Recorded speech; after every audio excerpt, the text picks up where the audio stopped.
Hey everyone, per your requests, I'm starting Sword of Coming, chapters 581 through 590 of the previous episode. While wandering the county city alone, Qian Ping'an visits the martial sage temple, where his disciples' virtuous deeds prompt the manifestation of the local deity. Drawing upon his impoverished upbringing, Qian Ping'an reflects on the heavy burden of teaching the volatile Pei Qian without parental guidance. He releases the beautiful skeletal ghost Shiro from her talisman cage, negotiating with his brilliant disciple Cui Dongshan to house her soul within Du Mao's immortal body, using a pouch of gold essence copper coins. As they travel toward the capital of the Azure Phoenix Nation, Qian Ping'an patiently learns Go and legalist principles from Cui Dongshan. At the 100 Flower Garden Inn, he experiences a series of profound farewells. He bids adieu to Sui Yubian, who leaves for the Jade Tablet sect, and Liu Baixiang, who departs to seek martial breakthroughs, generously providing both with travel funds. Finally, Qian Ping'an approves Cui Dongshan's request to take Wei Xian along on his secret quest. Left with only Zhu Lian and Shiro, Qian Ping'an sees his eccentric disciple off at the inn's entrance, receiving an awkward yet sincere compliment for his enduring kindness. If possible, you can support me via PayPal, or become a channel member to help me keep this channel running. Thank you. Now let's get back to the story of Sword of Coming audio series. Chapter 591. Approximately 1 hour after Cui Dongshan left, an ordinary-looking man ran to the Immortal Inn to look for Qian Ping'an. After finding the young man, he retrieved a peace and safety tablet that only spies from immortal forces in the Great Li Empire could possess. Qian Ping'an's expression remained calm, yet his mind was almost about to explode with vigilance and apprehension. One had to realize that the so-called Jade Tablet from the ancestral Hall of Peace and Tranquility Mountain had caused him to suffer greatly in the Parasol Leaf continent. As a result, it was only normal that he was feeling extremely alert and skeptical at this moment. Moreover, both tablets had the word peace on them, so Qian Ping'an couldn't help but feel even more apprehensive. This person was a spy from the Great Li Empire who had infiltrated the Azure Phoenix Nation and lay low for many years, and cultivators who could disguise themselves and accept missions were all required to possess 3 qualities. Firstly, they needed to possess sufficient skills, have the ability to kill people, and have the ability to flee. Secondly, they needed to possess mental fortitude, be able to endure loneliness, and remain committed to their initial goals. They needed to show unwavering loyalty to the Great Li Empire for several years or even several decades. Lastly, they needed to be exceptionally good at reading people's emotions. Otherwise, they would be nothing more than useless go pieces that couldn't bring about any change. The ordinary-looking man naturally possessed all of these qualities, so he immediately noticed the subtle change in Qian Ping'an's aura. However, these things were unrelated to him. He was openly visiting 100 Flower Garden right now, so it was inevitable that he would have to deal with many issues once he completed his task here and left. There was nothing he could do about this. The person who had given him this task was far too paramount. After entering this prefectural city located right under the nose of the Emperor of the Azure Phoenix Nation, that esteemed person had directly come over to look for him. Not only that, but he had even showed a top-grade embroidered tiger weapon talisman, something that gave him the ability to command all of the spies of the Great Li Empire. In the beginning, the intelligence agency of the Great Li Empire had been composed of 3 factions. There was the cattle and horse pen controlled by Imperial Preceptor Cui Chan, the copper person Du holding platform controlled by Song Chongjing, and the Green Ripple Pavilion controlled by an Imperial concubine. Each faction had looked after its own region, yet the Imperial concubine who had controlled the Green Ripple Pavilion had suddenly retreated from the Imperial Court of the Great Li Empire several years ago, and gone to an immortal mountain neighboring the capital to cultivate in a thatched cottage. Because of this, Imperial Preceptor Cui Chan had gained control of the Green Ripple Pavilion. Afterward, under the instruction of the Emperor, even Song Chongjing's copper person Du holding platform had been handed to the Imperial Preceptor to manage. Thus, embroidered tiger Cui Chan had complete control of the Empire's intelligence agencies now. As it turned out, the Yellow Earth Bull hiding outside the prefectural city had decided to embark on a long journey with Cui Dongshan. Cui Dongshan would give the Sea Observation Tier Demon a fated opportunity, allowing it to smoothly form a golden core. The probability of success was extremely high. Qian Ping'an breathed a soft sigh of relief and asked, Dare I ask, what grade is the peace and safety tablet in your hand? The ordinary-looking man didn't hesitate at all and replied honestly, It's a second-rank tablet, young master. I'm ashamed and uneasy to be in possession of such a high-grade tablet. In reality, the grade of one's peace and safety tablet was a rather major secret. However, the ordinary-looking man didn't dare to keep this a secret after Chan Ping'an specifically asked about it. After all, the person with the embroidered tiger weapon talisman had instructed him to answer all questions. The ordinary-looking man stood up and respectfully retrieved a pouch of coins, saying, The esteemed lord also asked me to hand this pouch to you, young master. He said that it's some tuition fee. Chan Ping'an stood up to accept the pouch of copper coins. He didn't know whether to laugh or to cry, and he put the pouch of coins on the table before cupping his fists at the spy from the Great Li Empire and saying, Thank you for coming here. I hope that it won't bring you too many troubles. A faint smile appeared on the face of the ordinary-looking man. In fact, these words were enough for him. He was a spy willing to sacrifice his life for the sake of the Great Li Empire. So competing tasks were simply part of his responsibilities. He cupped his fists in respect and replied, You're being too polite, young master. After the ordinary-looking man left, Chan Ping'an opened up the cloth pouch and poured out the copper coins. There was a small pile of coins, and Chan Ping'an had no idea what Cui Dongshan was trying to play at. Was this truly nothing more than some tuition fee? Seriously, how can Cui Dongshan do something? Pei Qian grumbled. Even if he doesn't give you a pouch of lesser heat coins, he should at least give you snowflake coins, right? As your disciple, how can he be so stingy? However, Chan Ping'an's mood became slightly better when he confirmed that there was genuinely nothing special about the copper coins and the money pouch. After hesitating for a moment, he didn't place the copper coins in his minimization treasure, which had a larger storage space, but inside 15th his flying sword and pocket treasure. Chan Ping'an smiled and patted Pei Qian's head, and the tan little girl smiled widely in response. Her eyes were also squinted, making her look like a little cat.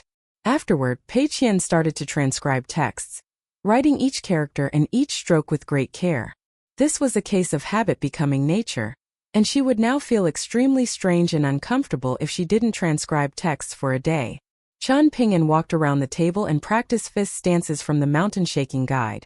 Fist stances that the guide claimed could make heaven and earth flip upside down. No matter how strange these stances were, people would eventually get accustomed to them after seeing them day after day for a long time. Night arrived, and Zhu Lian visited Chan Ping'an's room where he saw Pei Qian sitting by the table and holding the martial arts novel which he had given her. While reading, she used her other hand to emulate the lame techniques that were described in the novel, hee-hawing as she did so. Chan Ping'an sat down, and in front of him was a legalist classic which he was yet to close and put away. Zhu Lian smiled and remarked, Young master, you are truly diligent and hardworking no matter what the task is. Nothing in the world is too difficult if you put your mind to it. This old saying is seemingly a perfect description for young master. Even though the four people from the picture scrolls each had their own thoughts and plans when walking out of the picture scrolls, in fact, this was still the case even today. They had indeed fought side by side and overcome many perilous dangers while traveling together from the Great Quan Empire all the way to the Azure Phoenix nation of the Eastern Treasured Vile Continent. Yet, in the span of just one day, Sui Yubian, Lu Baixiang, and Wei Xian had all decided to leave to embark on their own journeys. In the end, only the hunchback Zhu Lian remained. Thus, disregarding the thoughts and plans of the four martial artists from the Lotus Flower-blessed land, Chan Ping'an would most certainly be lying to himself if he said that he didn't feel any sadness about these partings. And thereupon, Chan Ping'an retrieved 2 pots of osmanthus wine to enjoy together with Zhu Lian. Zhu Lian smiled and asked, Young master, after all this time, why are you still not asking me how I managed to take 2 large strides on the path of the martial Tao? If this were before Cui Dongshan had reviewed the so-called game of Go Beyond Go with him, Chan Ping'an might have pondered on this and debated whether he should ask Zhu Lian about it. Or perhaps it was the effects of the osmanthus wine affecting his mood, with Chan Ping'an now unwilling to delve into these matters. He smiled and replied, Who doesn't have some private thoughts and secrets that they're unwilling to reveal to others? This is very normal, and I'm also no different in this sense. It's okay to hide these things as long as one doesn't intend to harm others. Perhaps These things will be the same as the osmanthus wine in our hands. They might become more and more fragrant as time goes on. Julien shook the pot of osmanthus wine in his hand and said with a grin, "Young master, since you are willing to give me this pot of wine, then I'm also willing to explain the situation as we drink to our heart's content. Whether it's aged wine or new wine, it's still wine at the end of the day. Young master, then let's have a drink first." Chen Ping'an smiled and clinked pots with Julien, after which they each drank a large mouthful of wine. Pei Qian was drooling, especially since she had tasted osmanthus wine before. During the New Year's Eve dinner at Old Dragon City's Dust Medicinal Shop, Chen Ping'an had poured her a small cup of this deliciously sweet osmanthus wine. Julien wiped his mouth and asked, "Young master, do you still remember Old Man Sun?" Chen Ping'an nodded in response. Julien smiled and continued, "After I broke through the significant barrier of the 6th tier and advanced to the 7th tier, it wasn't long before Sui Yubian advanced to the 7th tier as well. These breakthroughs were very natural, and you wouldn't have found them strange at all. Afterward, however, I secretly advanced to the 8th tier, the far-roaming tier. There were many factors that led to this result, from Zheng Dafeng sparring with me, my death in Old Dragon City, and the guidance and eventual help from Senior Sun, to my martial arts path being completely different from that of Sui Yubian and the others. Each factor was intricately linked to the other, and each was necessary for me to achieve my advance. I'm not trying to boast, but even though I comprehended my martial Tao in a small place like the Lotus Flower Blessed Land, its essence can actually be summarized as such: accumulation before gradual release. I'm confident that my martial Tao isn't mediocre even in the majestic world, where there are countless prodigies and a large number of immortals soaring through the skies. Let me display a fist technique. Young master, tell me if you notice anything special." Julien placed his pot of osmanthus wine on the table and stood up with a smile, walking over to the empty space between the door and the table. He was called a martial arts maniac, yet he was short and hunchbacked, and his fist intent seemed sloppy and feeble. While displaying his fist technique, he actually started to curl up even more, whether it was his hands, feet, back, shoulders, or hips. This looked extremely awkward, and Pei Qian felt like Julien was becoming increasingly small as she looked at him. However, compared to his normally relaxed and lazy aura, the strength and fist intent of the hunchbacked old man seemed to erupt outward as he curled up. This was the form of an ape. Julien twisted his body, and his footwork appeared extremely strange as he threw seemingly casual punches. His body was curled up, yet his fist intent would surge outward in a ferocious manner during the brief moments when he suddenly relaxed and uncurled his body. Pei Qian felt like she had seen this somewhere before. Chen Ping'an couldn't help but exclaim in praise in his mind. This martial arts maniac was truly a talented martial artist, as expected of the person who had held the title of strongest in the world in the Lotus Flower Blessed Land before Ding Ying. After going through many life and death situations together, Chen Ping'an was increasingly convinced that Julien would be the final person standing if the 4 martial artists from the picture scrolls were at the same cultivation base and forced to fight each other to the death. Taoist Nun Huang Ting from Peace and Tranquility Mountain had taught Pei Qian the white ape sword-carrying technique and the white ape saber-wielding technique in the garden of the medicinal shop back then, and Julien had surprisingly observed this and transformed the sword intent and saber intent into his own fist intent. Of course, this was helped by the fact that those in a favorable position would enjoy the greatest benefits.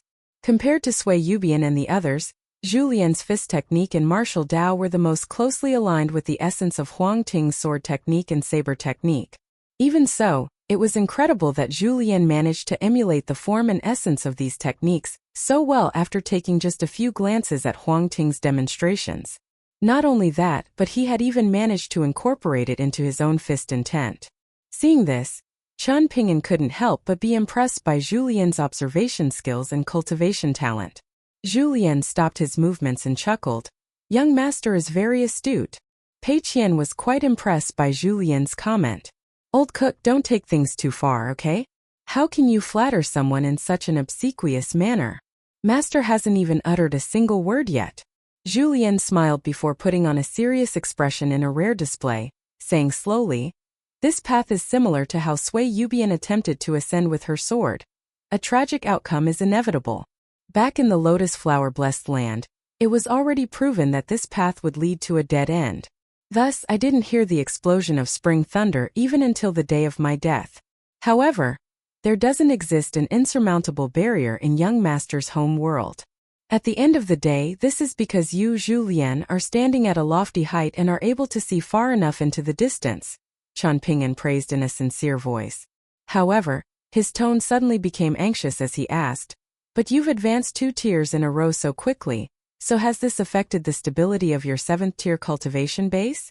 Zhu Lian sighed and replied with a nod, "Compared to the strength and stability of my 6th tier cultivation base, the strength and stability of my 7th tier cultivation base is indeed very ordinary." Zhu Lian drank a sip of wine before continuing, "However, there's nothing I can do about this. Senior Sun revealed a secret to me, saying that if all of the seemingly prodigious martial artists in the Eastern Treasured Vial continent continued to dilly-dally for too long, then this continent would eventually become a land of grief for all pure martial artists at the 7th and 8th tier. These martial artists would no longer have the ability to advance in their lifetime. Because of this, I want to progress quicker and take some larger strides, seizing the opportunity to advance to the 9th tier as quickly as possible. I'll reserve a spot for myself before considering anything else. Even if I'm a weak 9th rank Go Master, advancing to the 9th rank is still better than remaining at the 8th rank for the rest of my life." Chen Ping'an pondered on this for a moment. While visiting the martial sage temple in the county city before, Cui Dongshan had used a mystical ability to manifest the martial fortune of the Azure Phoenix Nation. Thus, Zhu Lian's explanation wasn't without reason. Moreover, he was already well aware of the hidden danger. If he advanced to the 9th tier one day, it was extremely likely that the dead end of his martial arts journey would be just that, the 9th tier. He would no longer have an opportunity to reach the true end tier. In addition to this, there was still a notion of strong and weak even among the small number of 9th tier martial artists, and unlike games of Go between fellow 9th rank Go masters, it was very unlikely that one could use ingenious immortal techniques to make up for their weakness and turn the tables. Weaker 9th tier martial artists were doomed to death if they came across stronger 9th tier martial artists. According to Zheng Dafeng's explanation, if it weren't for Old Man Yang's secret instructions back then, Li Er could have beaten Song Chongjing to death before the latter left the Jewel Small World. This was the case even though both of them had been at the 9th tier of martial arts. First come, first served, and a bird in the hand is worth 2 in the bush. This is indeed a reasonable path to walk, Chen Ping'an remarked. Zhu Lian smiled and said, "I naturally yearn to reach the legendary 10th tier, but I don't dare to underestimate the 9th tier either." Back at the dust medicinal shop, Zheng Dafeng faced the 4 of us together when he sparred with us and helped us train. At that time, which of us didn't feel stifled and irritated? However, we had no option but to concede that we were weaker. The 4 of us are humble enough to admit this. Otherwise, Zheng Dafeng would have looked down on the lotus flower-blessed land, and you might have looked down on it too. Chen Ping'an sighed with emotion and said, "I can also be regarded as half a resident of the lotus flower-blessed land. After all, I stayed in the blessed land for a long time, almost as long as the 4 of your ages combined. However, similar to what you mentioned just then, my strides were too quick and too large, so I wasn't able to fully appreciate the flow of time. Young master, you're a blessed prodigy who enjoys immense fortune, so it's only natural that you enjoy such fated opportunities." Zhu Lian began. Pei Qian suddenly flared up in anger and exclaimed, "Absolute bullshit." Zhu Lian was taken aback, but an amused smile quickly spread across his face. Oh, by the looks of it, this tanned little girl had become far firmer than before. However, he noticed something strange about Pei Qian's expression, and she seemed to be much more serious than normal. Chen Ping'an was also slightly astonished, but he knew that Zhu Lian wouldn't become too angry because of these matters. Thus, Chen Ping'an didn't dwell on why Pei Qian had suddenly flared up in anger. Zhu Lian suddenly recalled the young immortal with a red birthmark on his glabella for no apparent reason. Before their first sparring sessions, Cui Dongshan had stated that he was very ticked off when he looked at Zhu Lian's outwardly cheery yet inwardly calculating demeanor. Cui Dongshan had promised that he wouldn't move his arms or legs when they sparred, and he would allow Zhu Lian to punch and kick him as he pleased. Moreover, it would count as his loss if he so much as furrowed his brow. In the end, Zhu Lian was taught a lesson on why Cui Dongshan was referred to as the myriad treasure immortal in the Great Sui Nation's Mountain Cliff Academy. He was also made aware of how Cui Dongshan had won the nickname of Kai clan's ancestor after a single battle in the capital. Julien smiled and said, "Master, your disciple Cui Dongshan is truly a remarkable person. He's truly mysterious and ingenious. Each person understands their own joys and sorrows. I can explain the gratitudes and grudges to you if the opportunity arises in the future," Chen Ping'an replied in a helpless voice. Pei Qian was still sulking after Julien left. "What, was lunch so spicy you've developed a hot temper?" Chen Ping'an asked with a chuckle. Pei Qian lowered her head and didn't say anything. Chen Ping'an thought she was experiencing the random mood swings of a child her age, so he didn't pay too much attention and continued to read the legalist classic on the table. Early the next day, Chen Ping'an had Sword Immortal and the bamboo bookcase on his back, while Pei Qian had a luggage sack slung diagonally across her back, a hiking pole in her hand, and a saber and a sword hanging by her hip. Together with Julien and Shiro, they left the Immortal Inn and set off for the capital of the Azure Phoenix Nation. Of course, there was also the little lotus spirit who could freely travel through the ground. Pei Qian was wearing a wreath made of willow branches on her head, and she told Chen Ping'an that Cui Dongshan had taught her how to draw a golden circle on the ground with her hiking pole, using this circle as a perimeter to scare spirits and ghosts from the mountains and waters away.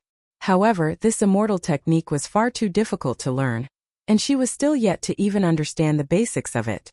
Pei Qian said that she had initially wanted to tell her master about this after she mastered the immortal technique, but after thinking about it for a while, she decided that this was actually a very bad idea.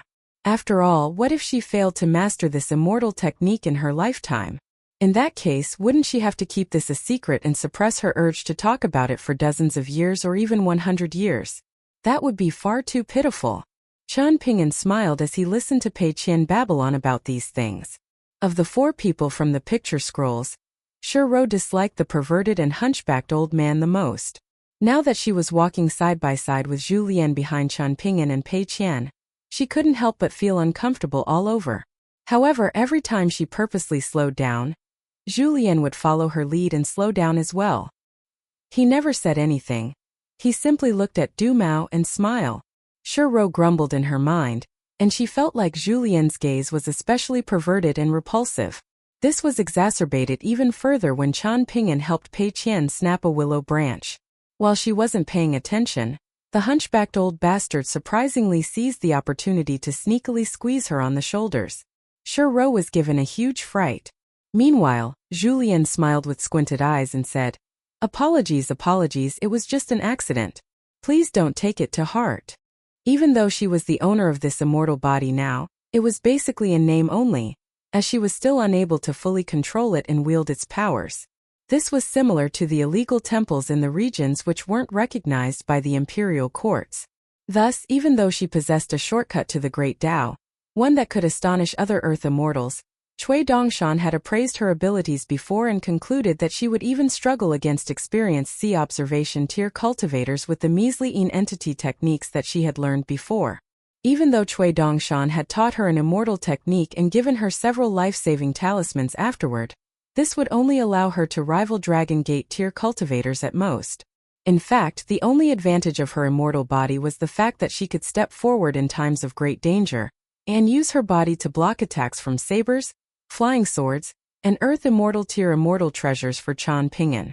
Cui Dongshan had also told her that the old pervert who liked to read about talented scholars and beautiful ladies fighting in bed was already a far-roaming tier martial artist. Thus she had to control herself and take it easy. Shiro now used a deep voice when speaking with other people. More of the time, however, she would avoid speaking altogether. She was convinced that she could withstand all kinds of torture in the world, whether that meant being stabbed or having her flesh sliced off by tens of thousands of blades, having her soul used as a candle wick, and so on. She felt like she could endure all of this.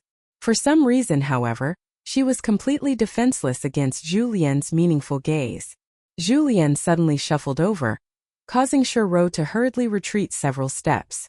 Julien smiled and said in a soft voice, "I can tell after touching it that your body isn't a female one that's been hidden by an illusion technique. Your body is legitimately that of a man. Your senses are truly keen," Shiro replied coldly. "Then dare I ask, young mistress, how old are you?" Julien continued. Ro's heart jolted and she asked, "What are you talking about? Are you trying to be funny?" Julien continued to walk forward as he looked at Ro and said with a smile, "When I look at people, I only look at their character and their heart. In reality, it's not very important whether one is beautiful on the outside or not." Ro was almost about to go crazy. She quickened her pace, intending to catch up with Chen Ping'an and seek refuge over there. Julien didn't follow her this time, and he smiled faintly behind her and remarked, "Young mistress, you glow with natural grace when you walk, and I can envision you swaying your slender hips from side to side even if you're trying to purposely hide this. In fact, I dare say that you were definitely a beautiful lady when you were alive." Ro was truly going crazy. Chen Ping'an had no option but to turn around and help Ro. "All right, that's enough. Now is a good time to stop, Julien. You're not allowed to tease Ro in the future." Julien immediately nodded and replied, "I'll keep that in mind." Pei Qian was slightly puzzled at this moment. Had Master also learned her mystical face-changing ability now? He'd still been smiling in amusement just a moment before. So how did he suddenly become so serious after turning around? Chen Ping'an turned around and winked at Pei Qian. Pei Qian immediately blinked and indicated that she understood Chen Ping'an. The little girl secretly giggled in her mind. There was a sense of tacit understanding between her and her master. In the lotus flower-blessed land, some perceptive individuals in the capital of the Southern Garden Nation noticed a new face in a residence located near Champion Scholar Alley. It was a young man whose appearance and demeanor clearly outed him as an otherworldly immortal.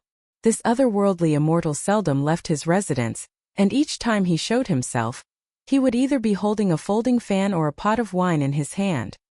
He would stroll around leisurely, and he would never venture too far. Moreover, he would walk the same few routes and visit the same few streets and alleys every single time. His name was Lu Tai, and he had used some unknown contacts to purchase several young women from the high-class brothel in the capital.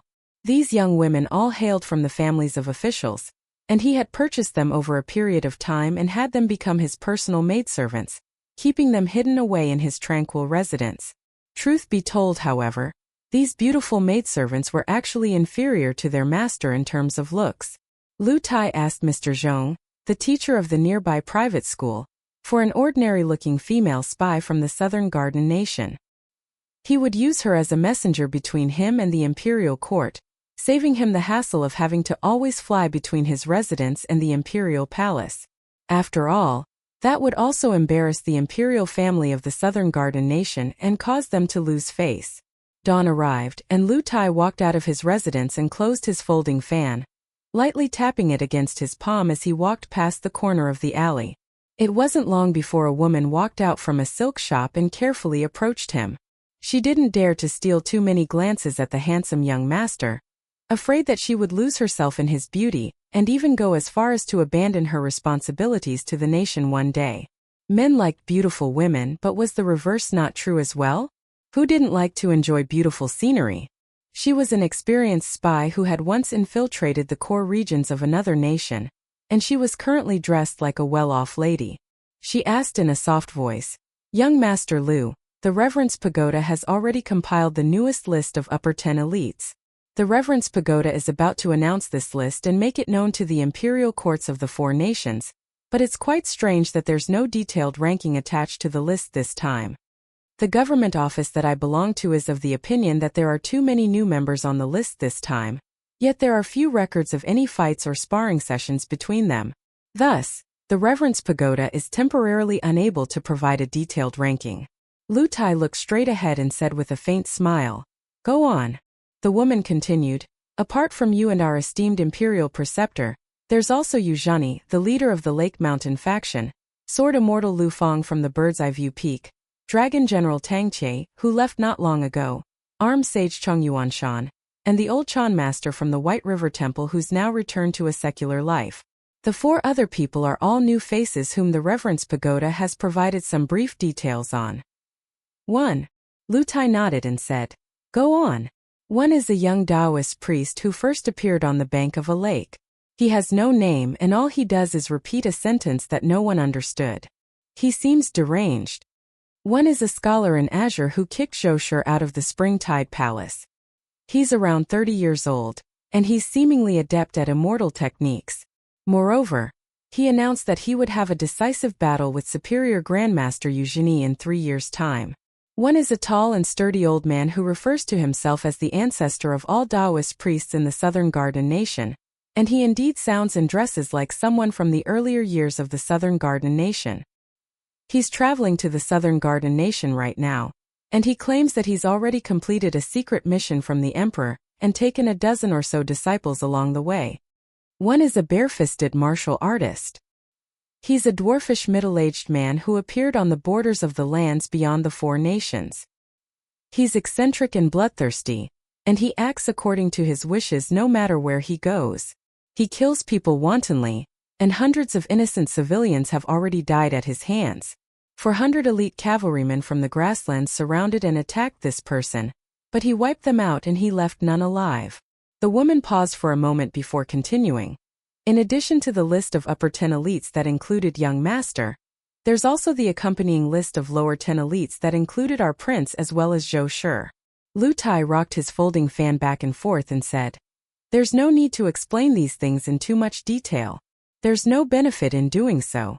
In fact, those who have the ability to push people out from the list of upper 10 elites wouldn't appear on the list of lower 10 elites so early on." The woman perceptibly stopped in her tracks. Lu Tai walked along a wide street that had returned to its bustling nature once again. Some time ago, a person had stood here and faced several superior grandmasters by himself, appearing full of spirit and vigor as he had engaged in an earth-shattering battle. The battle had caused a huge commotion, and all of the residents in the capital of the Southern Garden Nation had felt the tremors. In the end, this street had become a martial arts holy land that cultivators from outside the capital definitely needed to visit and admire. Of course, these gallant martial artists and elites from various forces were keenly aware that spies from the Southern Garden Nation were most certainly keeping an eye on this area. Thus, they didn't dare to cause any trouble, and they would often leave after walking along this street once. Not long ago, some people from the demonic sect had seized the opportunity to sneak around and survey the residents which had strong ties to the demonic sect. Without exception, all of these people had been disposed of by Lu Tai, either having their heads twisted off or being forced to run errands for the handsome young man. The latter people could leave the residents alive, but they were tasked with casting a net to capture more unsuspecting victims. Before long, the 3 fragmented factions of the demonic sect all heard about this person, and became aware of his intention to revive and reorganize the demonic sect. Moreover, he gave the demonic elites a time frame, asking them to visit the capital of the Southern Garden Nation and kowtow to him before the time was up. Otherwise, he would visit them one by one and raze the 3 factions to the ground. This person was profoundly arrogant, and he even instructed people to openly deliver a message to the demonic elites, telling them that the demonic sect was now facing the danger of annihilation. As a result, the 3 factions needed to work to face their enemies, as this was the only hope they had of staying alive. It was still early, and there were few people walking around on the street. There wasn't much smoke rising from the kitchens.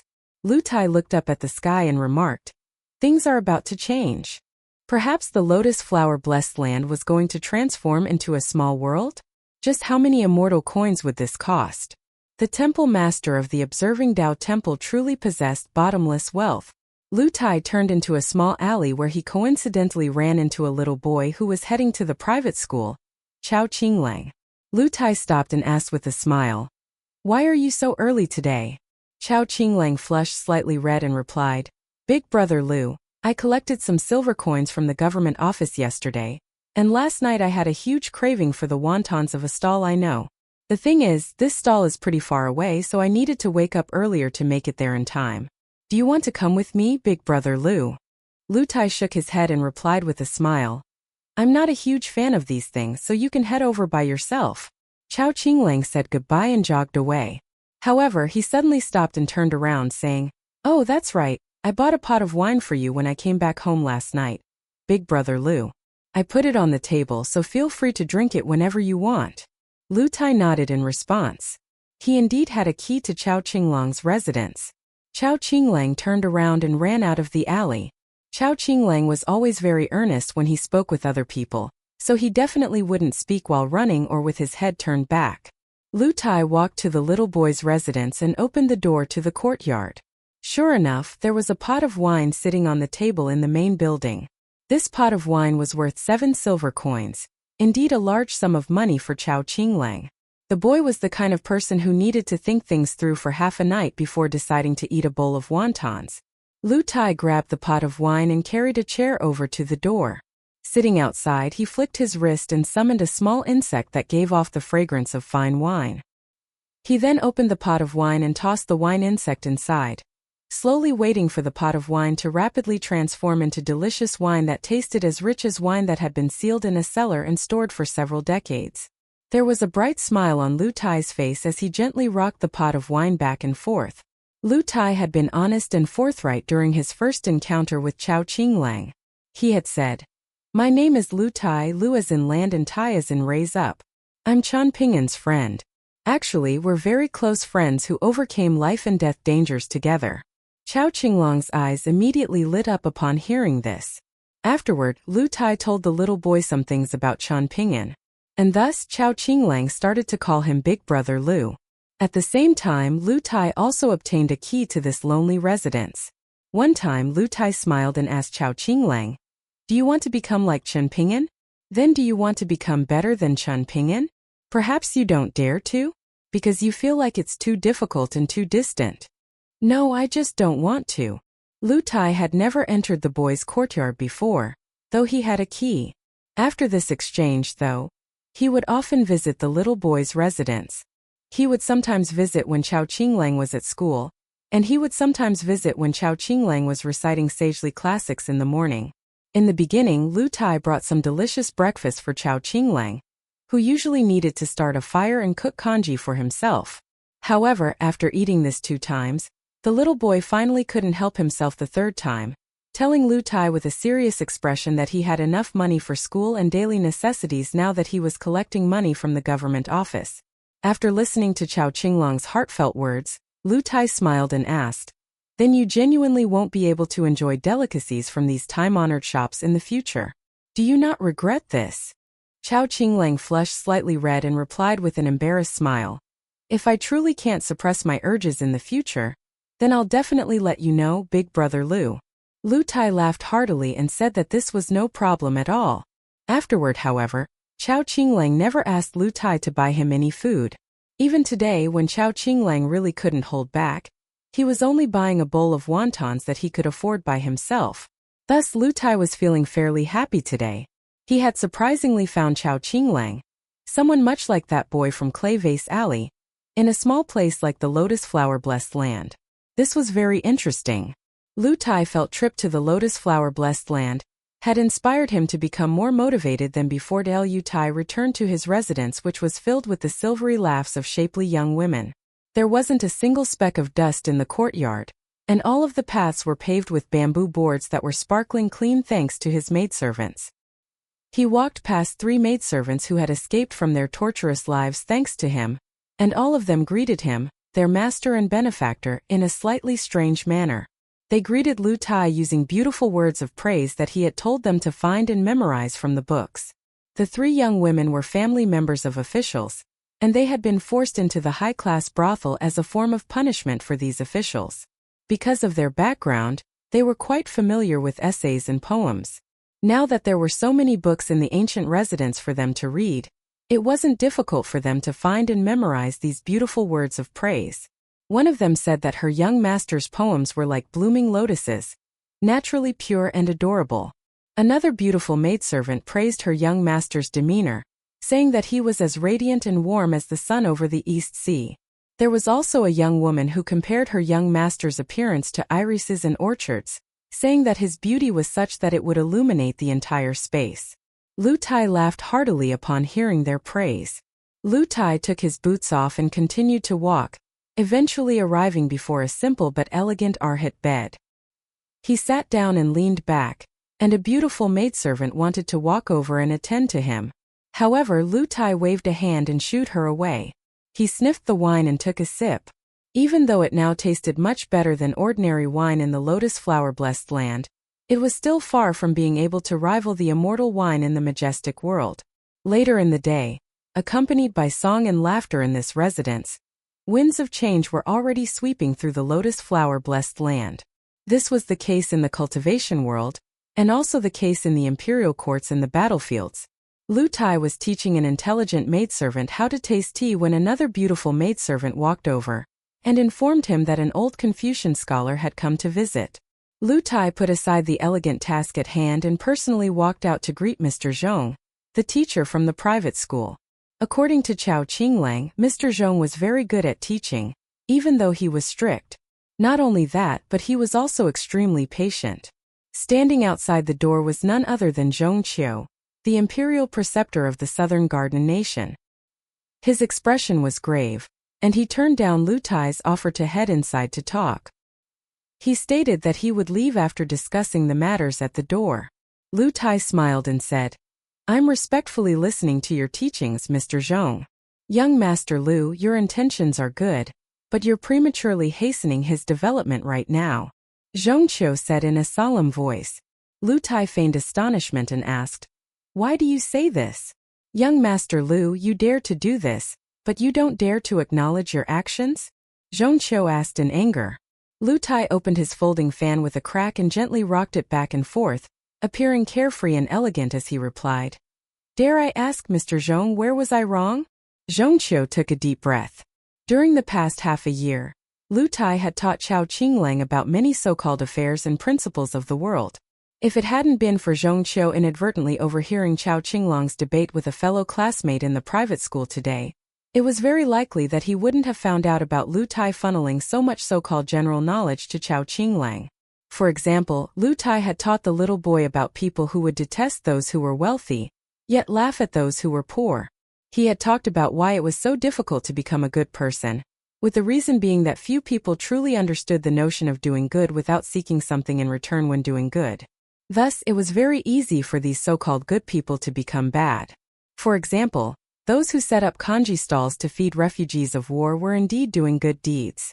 However, the impoverished and starving refugees of war were also doing good deeds for the wealthy individuals when accepting their help. 1. Apart from these things, Lu Tai had also taught Chao Qinglang a whole heap of random things that were beyond moral principles and etiquette. In fact, there were some things that even Zhong Qiu, who was renowned for his wealth of knowledge in the southern garden nation, hadn't heard about before. For example, there was the Taoist sect's study of military forces, the Maoist sect's study of mechanisms, the School of Medicine study of using a myriad of herbs to forge golden bodies, the study of reversing aging and returning to youth, and so on and so forth. Thankfully, Chao Qinglang hadn't hidden anything from Mr. Zhong when his kind teacher asked about the situation. Bit by bit, he had revealed everything that he had learned. Zhong Qiu composed himself and slowly asked, "How is Chao Qinglang's innate disposition?" Lu Tai thought for a moment before replying, "Pure, kind-hearted, and inclined to goodness." "How is Chao Qinglang's scholarly talent?" Zhong Qiu then asked. Lu Tai sighed and replied, "Fair." "How old is Chao Qinglang this year?" Zhong Qiu finally asked. Lu Tai felt slightly guilty in a very rare turn of events. Zhong Qiu sighed with emotion and explained, "How to conduct oneself is different from martial artists learning new skills. And it's not the case that being able to endure hardships can allow one to walk forward, with speed being the only variable. It's different from otherworldly immortals like you cultivating the Tao, and it's not the case that one can advance in leaps and bounds if one is talented enough. In fact, it's also different from aging Confucian scholars like me engaging in scholarship, where we seek greater heights, broader horizons, and more refined details. How to conduct oneself, especially for young children like Chao Qinglang, is something that should be focused on sincerity and simplicity. These are the most important factors. Young children will face many difficulties when reading, but it doesn't matter if they don't understand the contents. Their characters will be crooked and fail to capture the required essence when writing. But this matters even less.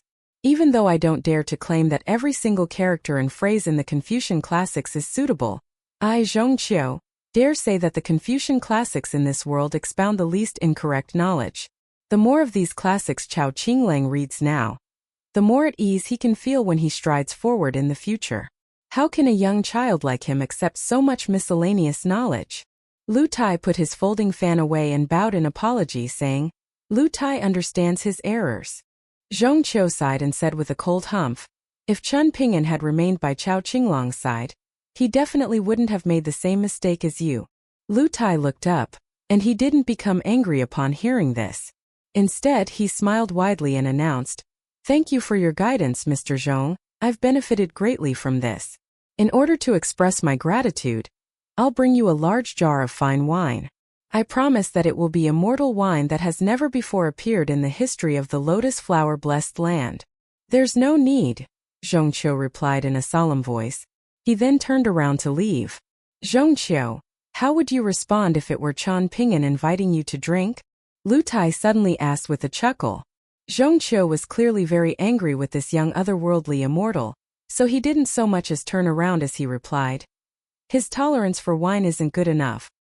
He'll be knocked out after a few bowls. Lu Tai sighed softly as he looked at the scholar in azure gradually disappearing into the distance. The profound essence of the Tao was no greater than life. It was as if he had awoken from a dream. Had he been born in the majestic world, Mr. Zhong would have definitely been an extraordinary person. Because it was the season for travel and adventure, there were many colorful clothes and handsome horses dotting the official road outside the prefectural city. If it were ordinary horse-drawn carriages trundling along the official road, only a minor amount of dust and debris would be kicked up. If it were an entire group of mounted travelers thundering past, however, then those walking along the two sides of the official road would be forced to suffer.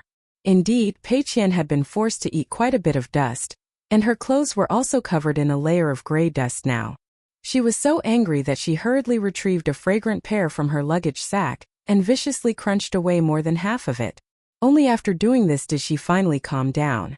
The 100-flower garden had replenished the immortal nuts and fruits in their rooms every day, but Pei Qian hadn't dared to ask her master whether she could bring these nuts and fruits with her when they left. Rather, it was Chen Ping'an who had gone over to ask the innkeeper by himself.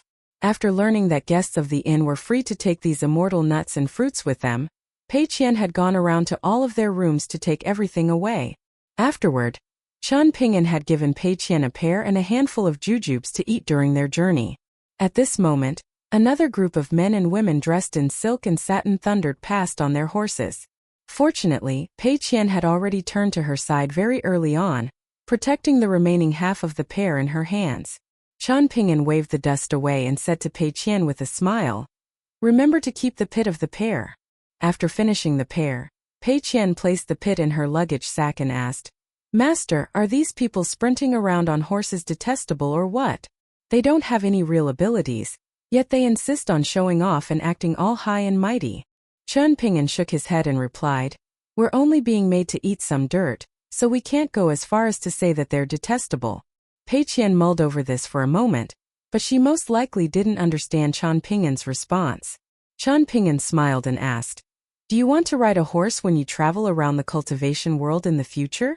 If you ride a horse, then do you want your horse to gallop as quickly as possible while you holler, 'Here I come, cultivation world'?" Pei Qian came to a sudden realization and replied, "Oh, you're right."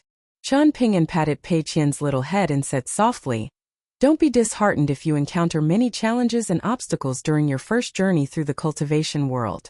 You'll always be able to find kind-hearted people in the cultivation world who'll happily treat you to delicious wine. But I'll still come across ghosts if I travel during the night all the time.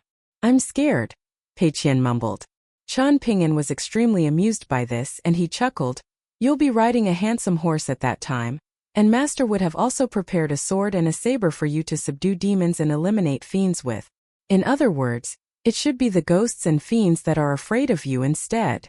Pei Qian cutely flattered her master, replying, "Master, I'll definitely accept the sword and the saber. Apart from that, a small donkey will do just fine. It doesn't matter if it's a bit slower." Halfway through their journey, there was a day when Chen Ping'an and his companions were cooking in a tranquil area near a river. In the distance, there was someone hesitating and seemingly indecisive about whether they should walk over. In the end, they finally made up their mind and decided to approach Chen Ping'an and the others. The man stopped approximately 20 paces away from Chen Ping'an, and he cast his gaze toward the young man in white who had removed the bamboo bookcase from his back but was still carrying his sword. Using the official dialect of the Eastern Treasured Vile Continent, he smiled and asked, Young master, can I discuss something with you? Chen Ping'an nodded and replied, Go ahead. The man walked closer and asked, Young master, have you heard about incense peddlers before? Chen Ping'an smiled and replied, I know a little about them. Are you an incense provider from some Taoist temple or Buddhist temple in the Azure Phoenix Nation? Are you providing incense for the mountains or incense for the waters? The man breathed a soft sigh of relief.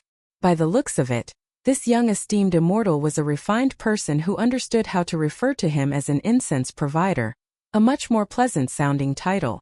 At the same time, the esteemed immortal also appeared to understand the ins and outs of his trade. Sure enough, he had a good eye for potential customers. Even though these people were traveling on foot, they couldn't conceal or fake the immortal aura that they were exuding. Peddling incense was one way to make a living for vagrant cultivators in the cultivation world. They would travel around the world and help mountain god temples, river god temples, Taoist temples, or Buddhist temples look for potential worshippers, persuading those wealthy and capable of donating huge sums of money to visit the temples and offer incense. Generally speaking, incense peddlers would all bring a certain amount of incense with them. This would be divine incense exquisitely crafted by spiritual masters and eminent monks, meaning that it carried a hefty price tag. Qi refiners could calm their minds and gather their concentration after burning this incense, allowing them to absorb spiritual energy quicker than normal. Meanwhile, it was said that officials and nobles could accumulate hidden virtue for their descendants if they offered this kind of incense in their ancestral halls. Divine incense was separated by grade, and the difference in price between the highest grade and the lowest grade was immense. Mountain incense was crafted by the mountain god temples and 5 mountain temples, while water incense was of course crafted by the river god temples, river guardian shrines, and so on. Chen Ping'an had a deep impression of the incense providers that Cui Dongshan had mentioned before. The man pointed at the nearby river and chuckled. It's water incense from the local river guardian temple. Chen Ping'an put down his chopsticks and wiped his hands clean before walking over to the man and asking, How many snowflake coins will it be? 3 sticks of incense for 1 snowflake coin, the man replied. Pei Qian's eyes widened in shock. 1 snowflake coin was worth a whopping 1,000 taels of silver. Chen Ping'an secured 3 lots of water incense, handing 3 snowflake coins to the man. The man then handed him 3 simple yet refined wooden boxes, each of which held 3 sticks of incense. It wasn't necessary for one to immediately visit the relevant temple or shrine after securing some incense. Rather, one could visit whenever one wanted. In fact, it wouldn't matter even if one decided not to visit at all. No one would force them to visit. The only thing to keep in mind was that mountains were different from waters. Everything would be fine as long as one didn't offer mountain incense in river god temples or water incense in mountain god temples. Apart from this, it wouldn't matter if one offered mountain incense or water incense in Taoist temples or Buddhist temples. It would also be fine if one offered mountain incense or water incense in their ancestral halls, the scholarly temples, the city god pavilions, and so on. Even so, Chen Ping'an still asked the man to wait for a short moment. After Pei Qian and the others finished eating, they followed the man to the local river guardian temple. While walking to the temple, Pei Qian asked in a soft voice, Master, won't we be taking a detour by visiting the temple? However, Pei Qian quickly realized that she was speaking nonsense. Her master was always, as long as they weren't in a hurry, they would always stop whenever they came across famous sites or scenic spots. As a result, they would always travel a far greater distance than necessary. Chen Ping'an remained silent as he looked up and gazed into the distance. Walking slowly in the gentle spring breeze, the white sleeves of the young man billowed in the wind as he murmured, I want to see more of the world. It took them around an hour to go to the river guardian temple to offer incense. The temple wasn't close, but Chen Ping'an wasn't feeling too worried about this. Instead, it was the incense provider who started to feel a little guilty. At the same time, he became increasingly curious about Chen Ping'an's background. Old farmers went into the fields to look at their crops, while woodsmen went into the mountains to search for firewood. Since mountain dwellers lived off the mountain and shore dwellers lived off the waters, it was only natural that different people saw things very differently. This man was a vagrant cultivator from the mountains, and he was also working as an incense provider at the same time. As a result, he would come across more cultivators than ordinary people. Moreover, the Azure Phoenix nation was quite different from most of the other empires and nations in the Eastern Treasured Vile continent.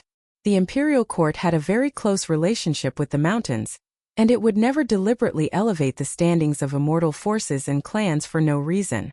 There were still many conflicts inside the mountains and outside the mountains, but the emperor would always display his impressive boldness and might to resolve these issues. As a result, those in the Azure Phoenix nation, especially those from wealthy clans, were all extremely familiar with all manner of strange and peculiar spirits and ghosts. Because of this, citizens of the Azure Phoenix nation were particularly haughty and thought very highly of themselves. Today, as with the past few days, countless officials and wealthy nobles surged into the Azure Phoenix nation again. Thanks to the grand debate between Buddhism and Taoism that had captured the attention of the entire nation, the Azure Phoenix nation was now the hottest topic in the southeastern region of the Eastern Treasured Vile continent. The incense provider's cultivation base was low, only at the 3rd tier. When he had enough coins in his money pouch, he would invite 2 or 3 good friends over to drink and chat.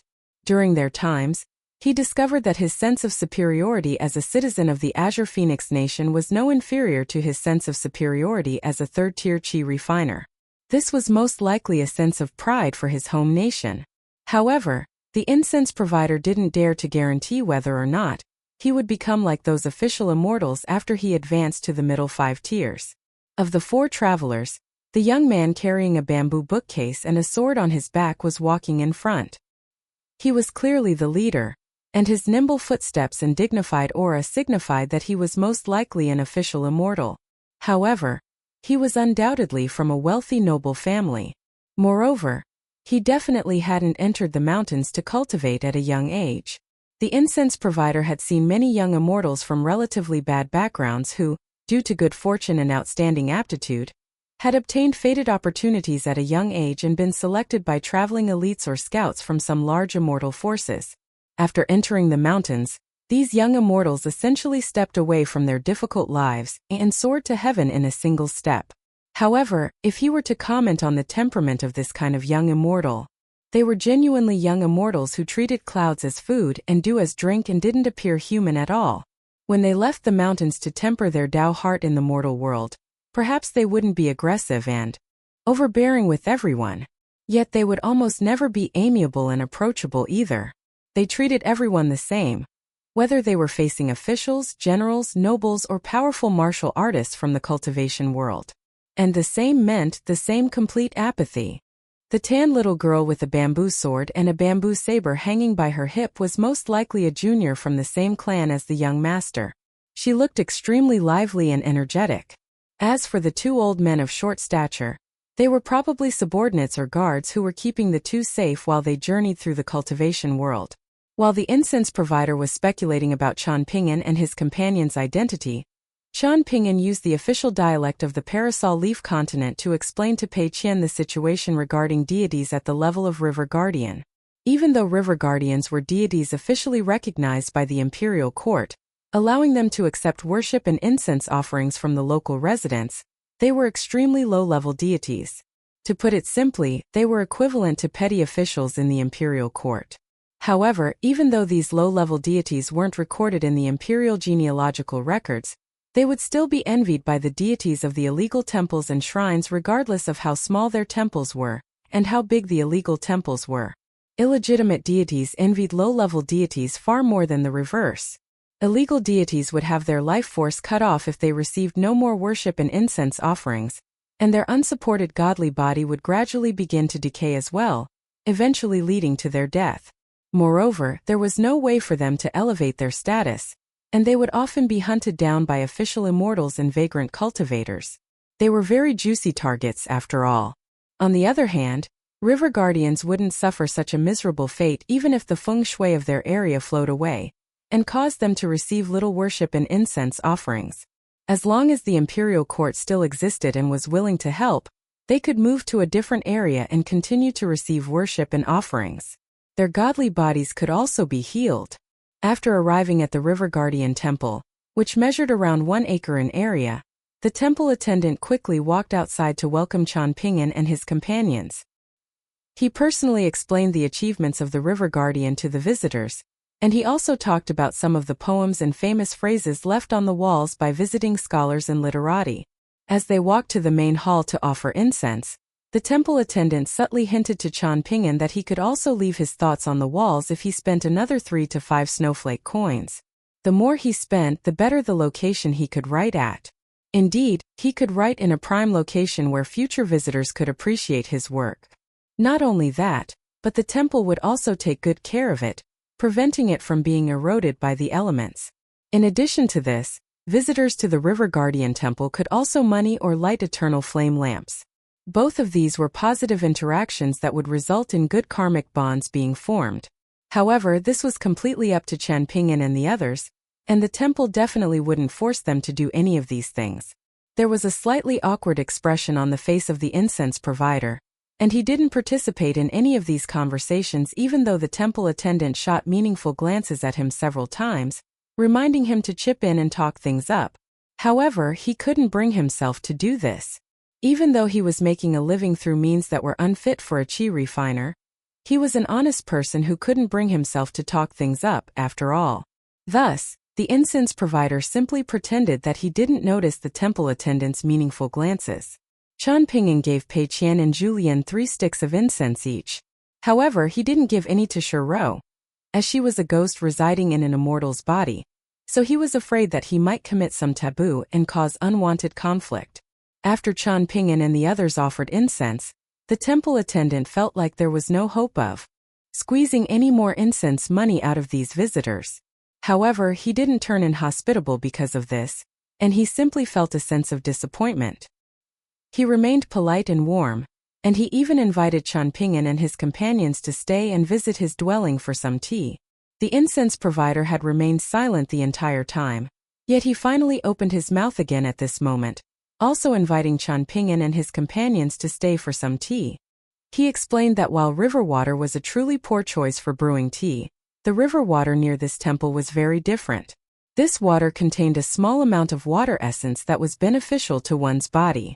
The temple attendant almost chuckled in anger upon hearing this.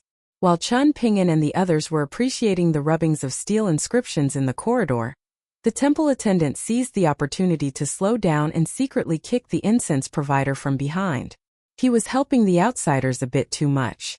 The incense provider grinned in response, seemingly accustomed to this already. Chan Ping'an politely turned down the temple attendant's kind offer of tea, and he instead asked Pei Qian, "Do you want to write on the wall?" Pei Qian vigorously shook her head. That would cost 3 to 5 snowflake coins. Why didn't the temple attendant directly rob them instead? If she exchanged this into silver coins, there would be enough coins to squish her to death. She definitely didn't want her master to spend so much money. After all, the sparrow hawk kite in the prefectural city had only cost 8 taels of silver. However, Chan Ping'an turned to the elderly temple attendant and asked with a smile, "Can you please pick a relatively inconspicuous wall for me? The type that costs 3 snowflake coins? The two of us want to write down some thoughts." "Oh, that's right. Is there a limit on how many characters we can write?" Pei Qian almost threw her hiking pole away when she heard this. She hurriedly grabbed Chan Ping'an's sleeve and furiously shook her small head.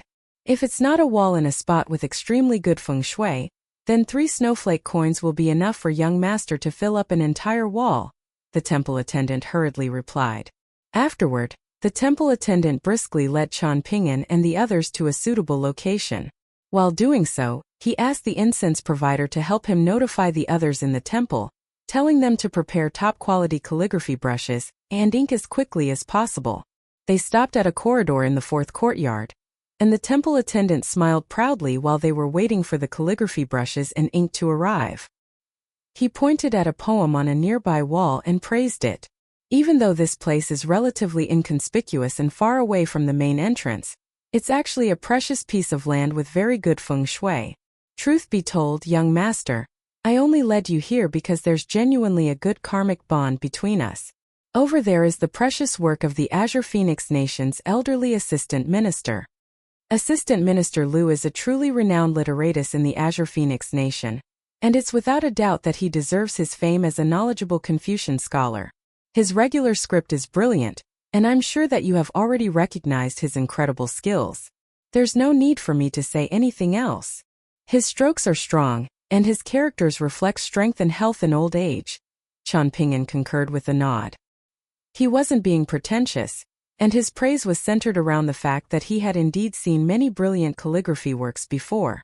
For example, there was Li Shixing, Cui Dongshan, and Zhong Kuei. The temple attendant raised a thumb and praised him.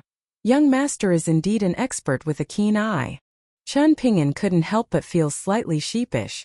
Similar to his skills in Go, Qian Ping'an was also mediocre when it came to calligraphy. Casting his gaze even further into the past, he hadn't been especially talented at molding and firing pottery either. Pei Qian felt even more uneasy at this moment. They were definitely going to spend the snowflake coins now, so it would be an absolute waste if she didn't write anything. If there were no one here to stop her, she would have felt a strong urge to run around the entire River Guardian temple and write on every single surface, including the floor. In fact, she would have even written on the godly statue of the River Guardian, and only by doing so would she feel like the snowflake coins hadn't been completely wasted. However, to deface this wall with her handwriting, something that old cook Julien had compared to slithering worms and waddling ducks, Pei Qian was worried about losing face for her master. The incense provider returned with a young boy who had been taken in by the River Guardian temple, bringing with them calligraphy brushes and inkstones. Pei Qian became increasingly worried, and she hurriedly leaned her hiking pole against the wall. After doing this, she removed her luggage sack and took out a book, wanting to find a pleasant sentence to copy. Pei Qian had a very good memory, and she had actually memorized this book a long time ago. However, her little mind was completely blank at this moment, and she couldn't recall a single sentence from the book. Julien took great pleasure in the little girl's distress, and he laughed at her by saying that she had wasted all of her time and effort in reading and transcribing the texts. As it turned out, she hadn't transformed any of this knowledge into her own. The sagely texts were still the sagely texts, and the little idiot was still the little idiot. Pei Qian had no time to argue with the extremely mean-spirited old cook, and she instead focused on rifling through the pages of the book, looking left and right to find a suitable sentence. However, she wasn't satisfied with anything, and she felt like she would make a huge fool of herself if she wrote any of this on the wall. Pei Qian closed the book and lamented to Qian Ping'an in a dejected voice. "Master, don't you have a lot of bamboo slips that are filled with impressive sayings? Can you lend me a few? I don't know what to write." Qian Ping'an had already accepted a calligraphy brush and was just about to write a few lines of poetry that he enjoyed on the wall, but upon seeing Pei Qian's pitiful expression, he suppressed his laughter and handed his calligraphy to her, saying, "Which sentence in the book do you think is the most reasonable? You can write that on the wall. If you truly can't think of anything, then you're free to write out some of your thoughts as well. There's no need to feel anxious. Just treat this the same way that you would treat transcribing texts." Pei Qian felt slightly more at ease as she looked at Qian Ping'an's smiling face. She took a deep breath and accepted the calligraphy brush, after which she raised her small head and looked up at the snow-white wall. However, her gaze continued to shift downward, and she eventually squatted down and decided to write at the foot of the wall. There were no ghosts or spirits present to frighten her, and the intimidating Cui Dongshan wasn't here to suppress her either. Thus, it was genuinely a very rare sight to see Pei Qian become as timid as this. Qian Ping'an recalled something from the past. Back then, he, Lu Xianying, and the snotty little child, Gu Kan, had run to that small temple together and used some charcoal pieces to write on the wall. Lu Xianying and Gu Kan had wanted to compete with the owners of the other names, so they had come up with countless ideas regarding how they could write their names higher. In the end, they had stolen a ladder from someone and sprinted out of the small town with the ladder on their shoulders. After crossing the stone arch bridge and arriving at the small temple, they had put up the ladder and allowed the three of them to write their names at the highest point of the wall. Lu Xianying had stolen the ladder from a family in Dragon Riding Alley, while Gu Kan had stolen the pieces of charcoal from his own home. In the end, Qian Ping'an had held the ladder still while Lu Xianying had climbed up and wrote his name in the largest font out of everyone. Gu Kan didn't know how to write, so it was Qian Ping'an who had climbed up and helped him write his name. In fact, Qian Ping'an had only learned how to write the character Kan after asking his neighbor, Jige. And thus, Qian Ping'an smiled and grabbed Pei Qian by the ear, pulling her up before squatting down and getting her to ride on his shoulders. Right at the top of the wall. No one will see the characters there either. Pei Qian held the calligraphy brush in one hand as she sat on Qian Pingan's shoulders, and she used her other hand to scratch her head in hesitation. She stayed for a long time, not daring to write a single character. Qian Pingan didn't urge her to hurry up either. Julien snickered and said, "Gallant heroine Pei Qian, why don't you just write fierce and unyielding fence-sitter, swaying and disloyal money loser? This will be both accurate and practical. In fact, this is just like how those gallant heroes in the martial arts novel that I gave you all loudly announce their names and titles after they hack evildoers to death. Your name and title will definitely spread far and wide, impressing everyone in the cultivation world. When we arrive at the capital of the Azure Phoenix Nation, perhaps everyone will cup their fists and respectfully refer to you as gallant heroine Pei Qian. Just how remarkable would that be?" Pei Qian turned around and puckered her face, exclaiming, "Julien, if you continue to laugh at me, then I'll cry in protest." Qian Pingan raised a leg and gave Julien a good kick, scolding him with a smile. "You're an elder, yet you're still acting so immaturely. All you do is bully Pei Qian." Julien laughed loudly and replied with a nod. "Since young master has spoken, I'll let her off the hook this time. I get angry whenever she starts to nitpick at my food. Once she's stuffed like a balloon." Shuro couldn't stand this old man and the little girl. For example, they had occasionally left the official road and trekked across mountains and waters before, taking them across some secluded villages in the mountains. When they came across dogs barking at them, strangers in the area, the little girl would raise her hiking pole and sprint over to unleash her deranged demon sword techniques, causing plumes of dust to rise into the air. The little girl would run even quicker than the dogs. Meanwhile, the old pervert would get so bored that he would help corner the dogs for the little girl. After the dogs lay down on the ground with their tails between their legs, Pei Qian would squat down and forcefully place her hand on their heads, glaring at them and asking, "What's wrong, little doggy? Are you still going to bark at me or what? Hurry up and apologize to gallant heroine Pei Qian. Otherwise, I'll beat up your dog head." Shuro was extremely baffled by their behavior. Was this fun or meaningful in any way? However, the usually serious and upstanding Qian Pingan seemed rather delighted when he fled with Pei Qian and Julien. Pei Qian was a little child, so that was one thing. But one of the two men was the master of Demon King Chui, while the other was a far-roaming tier grandmaster. Did they not feel embarrassed when they engaged in such childish acts? One time they had come across a large white swan by the riverside, and the old pervert encouraged Pei Qian to walk over to challenge the bird to a fight. After a while, however, Pei Qian started to yell and holler as she ran away from the swan. The swan had pecked her backside several times, and Pei Qian's entire forehead was filled with sweat when she ran to Qian Pingan's side. She sighed and remarked that the swan was far too powerful, so much so that she couldn't defeat it at all. Qian Pingan didn't laugh any less than Julien. Shuro always felt like she was completely incompatible with the three other people. In fact, she even wondered to herself whether it would have been better if she had stayed by Cui Dongshan's side. Pei Qian finally raised the calligraphy brush and started writing at this moment. However, transcribing texts at the table was one matter, and writing on the wall was another matter altogether. Her first stroke, a horizontal line, was already squiggly and crooked. Pei Qian drew a sharp breath, and she raised a hand to wipe the sweat from her face. However, she still gritted her teeth and wrote a few characters with a pitiful expression. Harmony between heaven and earth. Pei Qian leaned back after writing the first half of the phrase, yet she felt like her characters were very awkward no matter how she looked at them. Indeed, these characters weren't even 50% as good as the characters that she usually wrote when transcribing texts. She knew that old cook Julien was definitely laughing at her in secret without even needing to look at him. He was definitely thinking that she was writing as if she were assisted by ghosts, not gods. Pei Qian hesitated for a long time, and she eventually decided to leave things as they were. She wasn't going to write the second half of this phrase. She moved the tip of the calligraphy brush slightly downward, dipping it in some ink before writing. Pei Qian and Master were here. Pei Qian was feeling relatively satisfied.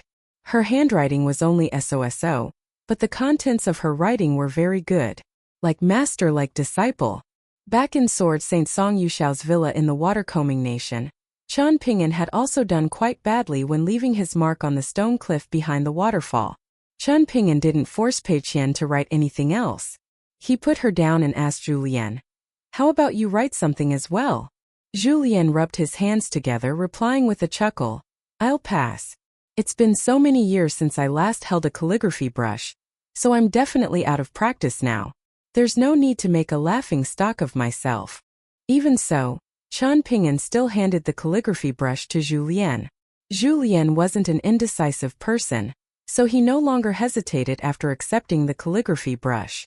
After witnessing the little girl's calligraphy prowess, none of the temple attendant, the incense provider, or Shuro had any high hopes for Julien. Moreover, the hunchbacked old man always referred to himself as an old servant, so even if he were a servant from a wealthy noble clan who had read some essays and learned the basics of calligraphy, how skilled could he possibly be? However, Qian Ping'an was well aware of Julien's capabilities. Before going completely insane in the lotus flower-blessed land, Julien had once been known as a refined young master who could put otherworldly immortals to shame. Julien wrote an impressive poem from the lotus flower-blessed land, using cursive script to write the 100 or so characters. There weren't many characters in this poem, yet each character was filled with meaning and impact. Rendered on the wall, the poem looked like drifting clouds and flowing water, appearing astonishingly impressive. The temple attendant was someone who understood good calligraphy when he saw it, so he murmured, "Linked together like an indomitable mountain range, yet spread apart like pervasive wind and rain, rapid like flashing lightning and ferocious like a nimble hawk." When this is an exceptional work, and this person is definitely a hidden giant of the literary world. Julien liked to write using little ink and a relatively dry calligraphy brush, so he had barely dipped his brush in ink while writing on the wall. As a result, his writing had flowed in a rhythmic manner, and it could be said that he had written the poem in one go. Even Shuro had to concede that the old pervert was indeed very good at calligraphy. This was simply intolerable. Julien handed the calligraphy brush to Qian Ping'an and said, "Young master, I took the liberty to display my crude skills to pave the way for something better. Please don't laugh at my performance." Qian Ping'an didn't know whether to laugh or to cry, and he thought to himself, "Julien, aren't you pushing me into a fire pit by saying this?" Sure enough, the three people from the River Guardian Temple were filled with eager anticipation. However, Qian Ping'an knew that they were setting themselves up for disappointment. Julien wasn't displaying crude skills to pave the way for something better, and the three people from the River Guardian Temple would soon understand the concept of having a precious gem in front and a pile of rubble afterward. In the beginning, Qian Ping'an had wanted to follow his thoughts and transcribe some phrases from his bamboo slips. However, Julien smiled faintly and suggested, "Young master, why don't you write some of your thoughts as well? There are hills and valleys in your mind, so expansive that they're filled with originality and creativity. That being the case, why imitate your predecessors?" Qian Ping'an thought for a moment, and he stood still and held a clenched fist to his abdomen. He then raised the calligraphy brush and wrote using the same regular script as always. There was nothing remarkable about his writing, and it could only be described as diligent and proper. There was complete silence after Qian Ping'an finished writing his 2 sentences. Qian Ping'an smiled wryly as he returned the calligraphy brush. The temple attendant and the incense provider led them out of the River Guardian Temple. While seeing the visitors off, the temple attendant was filled with anxiety as he mentioned Assistant Minister Lu once again. As it turned out, after the great Confucian scholar of the Azure Phoenix Nation had resigned and gone home to live in seclusion, a strange event had taken place in the Lion Garden, one of the 10 most renowned gardens in the Azure Phoenix Nation. At the end of winter last year, an elusive fox demon had started to cause trouble, harming the youngest and yet-to-be-married daughter of Assistant Minister Lu and causing her to become completely besotted with him. She had initially been a beautiful young woman in her prime, yet the fox demon, which presented itself as a handsome young man, had caused her to become a pitiful little thing that was nothing but skin and bones. The fox demon had a lofty cultivation base, yet it was also very eccentric in nature. It didn't kill other people, and it was instead very talented in a literary sense. It was proficient in the 3 teachings, and during a discussion on Tao with Assistant Minister Lu, it had actually rendered the renowned official speechless. Afterward, the old assistant minister had exhausted all of his clan's wealth to hire many immortals from the mountains, asking them to vanquish the demon in his home.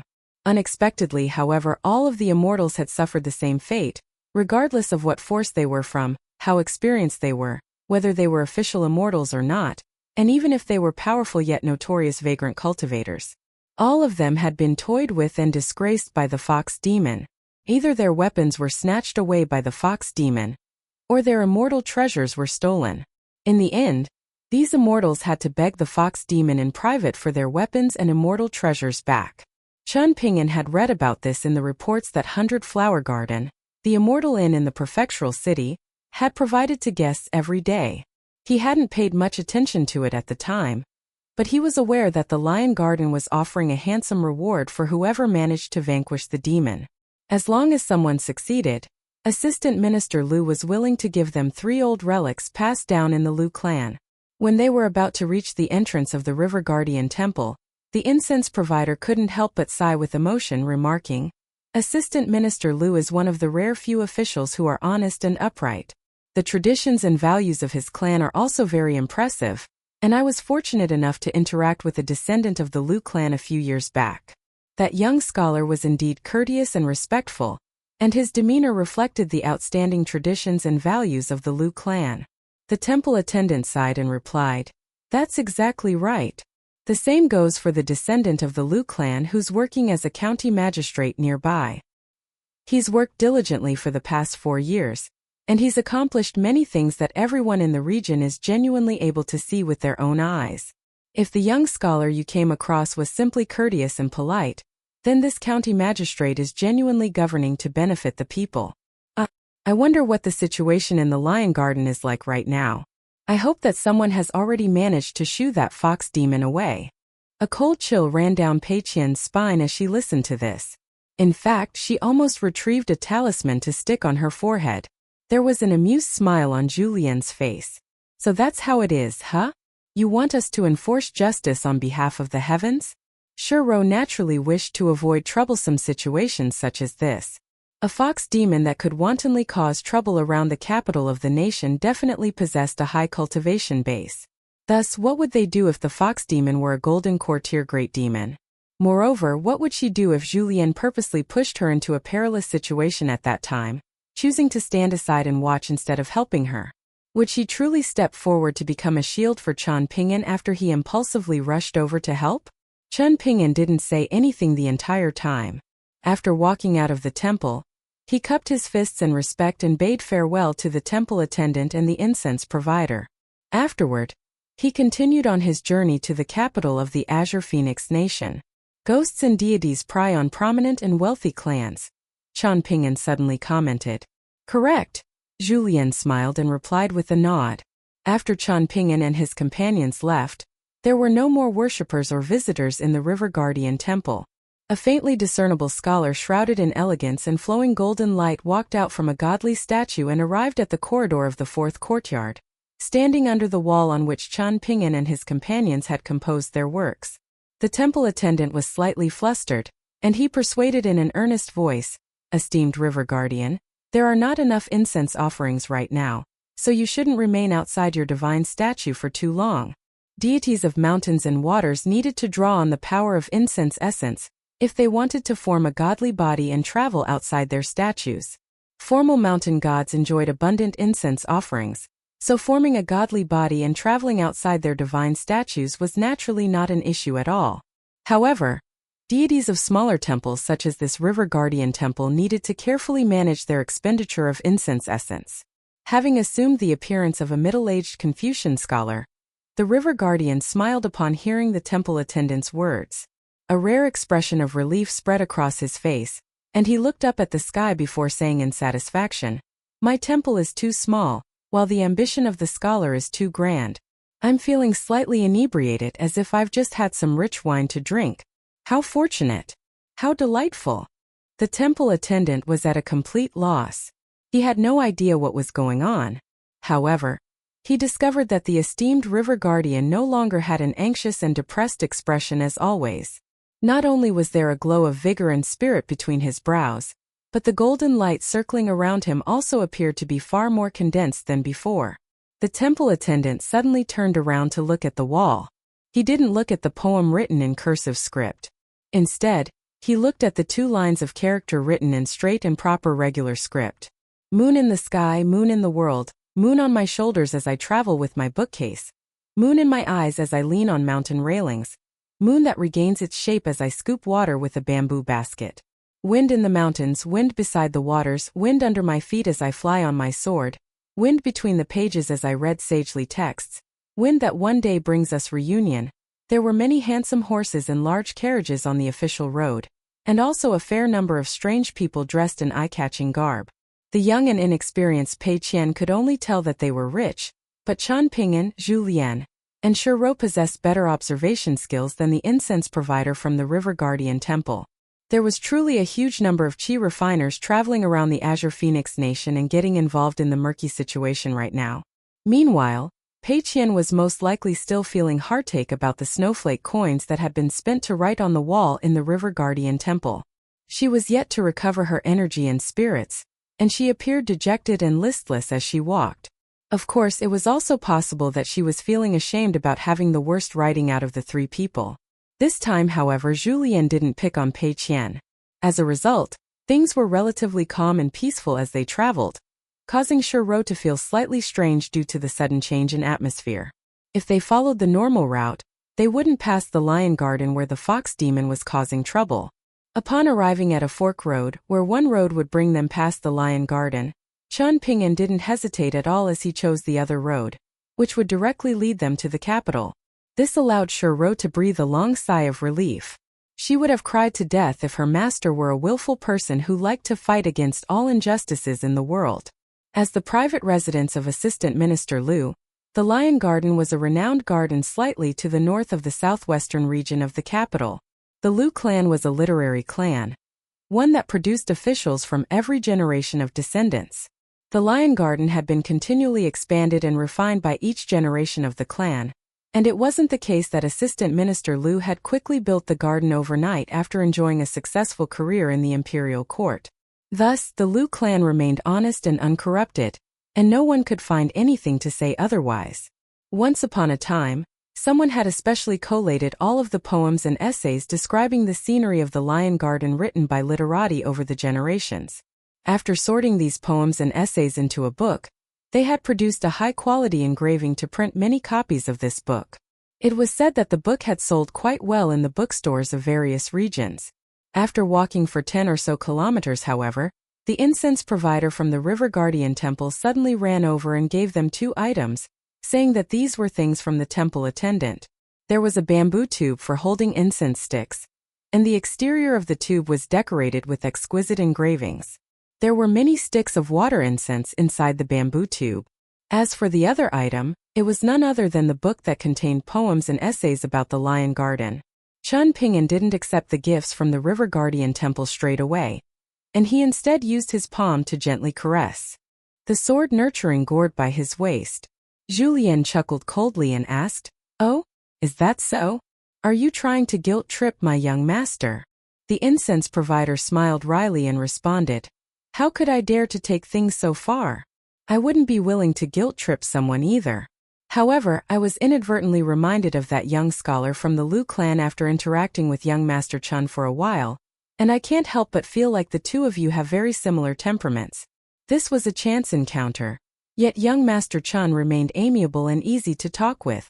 It was said that this commoner son of the Liu clan especially embarked on a long journey to search for some so-called traveling esteemed immortals from Mount Longhu because of the phrase, "Where there are demons and fiends causing trouble, there are definitely heavenly masters with peachwood swords." Unfortunately, he suffered great calamity after arriving at the Fortune Mountain Nation, and he was already crippled in one leg when he returned, ending his dreams of becoming an official.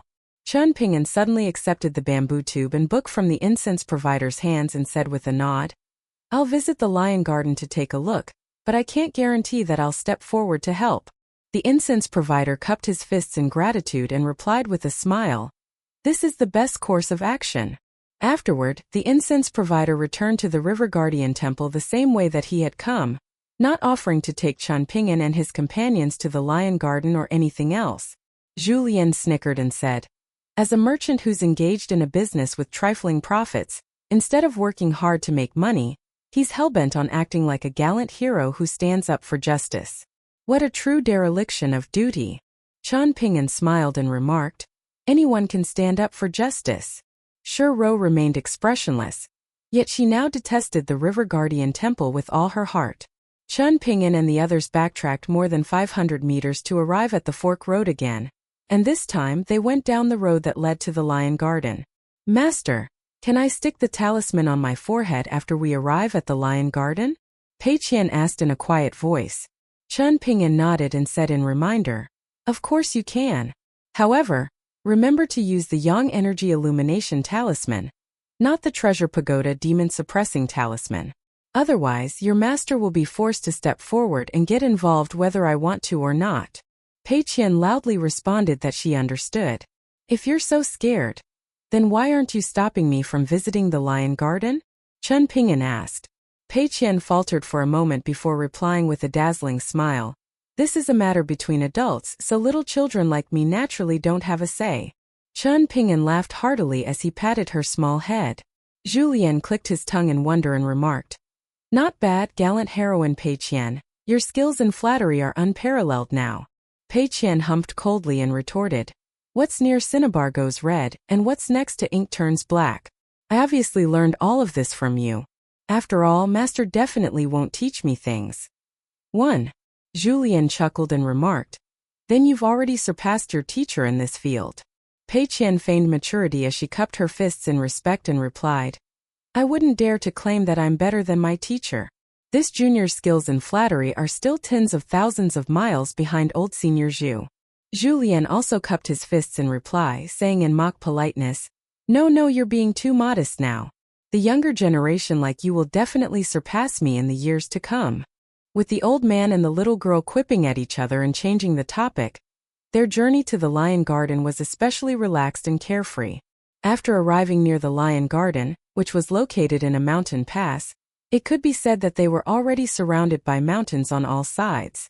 Of course, this was only if they ignored the small stream and the narrow mud path.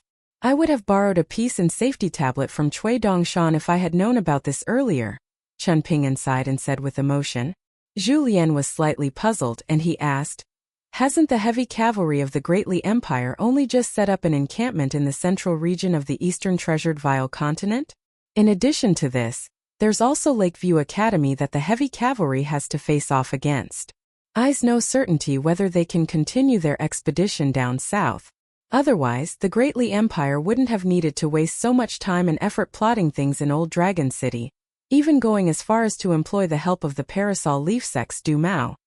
The Song clan's actions were akin to ushering a wolf into their own home, and this could have ignited mass outrage throughout the eastern treasured Vile continent. Casting one's gaze over the history of the Lotus Flower-blessed land, there are countless examples of people ultimately losing their control over important regions and forces for the sake of some short-term gains. Truth be told, the situation here is slightly different from the situation in the Lotus Flower-blessed land, Chen Ping'an explained. The Great Li Empire has done things in a steady and calculated manner, and it's because of this that they're enjoying such a good position right now. In fact, it won't hurt for me to tell you something to allow you to better understand the comprehensive nature of the Great Li Empire's plan. After Cui Dongshan left the 100 Flower Garden, someone else arrived and paid me a visit. You should be aware of this, right? Julien nodded and replied, I was afraid that it was some secret matter, so I decided to stay in my own room. Chen Ping'an patted Pei Qian's head and chuckled. Why don't you tell Julien about the origin of the peace and safety tablet first? Pei Qian had become extremely determined to obtain a peace and safety tablet after learning of its abilities. She wanted to hurriedly buy one for herself after she worked hard to save enough money. In the very beginning, peace and safety tablets were nothing more than weapon talismans from True Martial Mountain and Wind Snow Temple, the two ancestral temples of the Militarian sect. Back then, these weapon talismans were used to protect Militarian cultivators when they left the mountains to travel around the cultivation world and train. Cultivators from True Martial Mountain would often join the army, and the army of the Great Li Empire was naturally the optimal choice. Meanwhile, Sage Ruanqiong from Wind Snow Temple had entered the Jewel Small World and become a sage responsible for overlooking the small world. Afterward, he had directly founded a force in Dragon Spring Prefecture, an act that was definitely more than just an impulse decision. In other words, it was clear that the Great Li Empire and the Wind Snow Temple had been in contact with each other for a long time. Due to these reasons and more, peace and safety tablets had gradually become the most powerful life-saving talismans for qi refiners in the Great Li Empire. Back when the Mahas cultivator Su Rua easily blocked the sword strike of Wind Snow Temple's sword immortal Wei Jin, the former gave the little boy in azure and the little girl in pink each a peace and safety tablet. At the time, Qian Pingyan had only felt like these were very precious items. Looking back on it now, however, he realized that he had severely underestimated Su Rua's generosity. After listening to Pei Qian explain the origin of peace and safety tablets, Zhu Lian smiled and said, "Young master, you can now add the finishing touches now." Using the abilities of a pure martial artist and compressing his voice into a thread, Qian Pingyan secretly told Zhu Lian, "The man who visited me in the 100-Flower Garden was a spy from the Great Li Empire. He had a second-rank peace and safety tablet in his possession." Zhu Lian instantly figured things out and replied, "I understand. Even though the Azure Phoenix Nation was flourishing and relatively powerful, more powerful than the Fortune Mountain Nation and the Lofty Sky Nation, it was still nothing more than a tiny nation when casting one's gaze over the entire eastern treasured Vile continent. The presence of the spy with a second-rank peace and safety tablet signified that the Great Li Empire had set its sights on the Azure Phoenix Nation since a long time ago. Not only that, but the Great Li Empire also viewed this small nation with great importance, treating it as a territory that they definitely had to conquer. Taking this into account, the officials, scholars and wealthy clans that had been drawn away by the raging flames of war in the central region of the eastern treasured Vile continent were simply being redirected away according to the plans of the Great Li Empire. The Azure Phoenix Nation was definitely no paradise where one could seek refuge from war. Using the great trend of half the continent, the Great Li Empire has easily shooed the fish into the net where they can capture them all in one fell swoop. The Great Li Empire's embroidered tiger is truly a masterful tactician. No wonder the haughty Liu Baixiang admires and yearns to meet this Go expert described in the iridescent cloud Go manual. Qian Pingyan merely smiled in response. Not long ago, the imperial preceptor of the Great Li Empire, half of embroidered tiger to be exact, had been seemingly far away yet actually very close. However, of the 4 people from the picture scrolls, only Wei Xian had recognized the imperial preceptor after engaging in a deadly duel with him. Walking amid the towering green mountains and the bubbling stream water, their field of view suddenly opened up. The Lion Garden, with its white walls and black roof tiles, was located in the wide mountain pass. It was like a wild orchid in the mountains. It was like an elegant beauty in the fields. Zhu Lian laughed heartily and praised it. "The scenery here is stunningly beautiful. Even if this trip yields nothing more than a memory of this view that lives in my heart, it would have still been well worth our time to travel here." The hunchbacked old man was of the strange opinion that the beautiful scenes that entered his gaze would essentially become his beloved possession. Whether they were beautiful natural sceneries or beautiful people, they would all become his possession. Qian Pingyan had a nagging feeling that there was something wrong with this viewpoint. At the same time, however, he also felt it was quite good. Qian Pingyan had never treated the 4 martial artists from the picture scrolls as his puppets, and this was in part due to his personality. However, was this not because of the differing strengths of the 4 people as well? Was it not because of this that Qian Pingyan couldn't view them as simple inanimate objects? Before arriving at the Lion Garden, one section of the road had only been wide enough to accommodate a single horse-drawn carriage.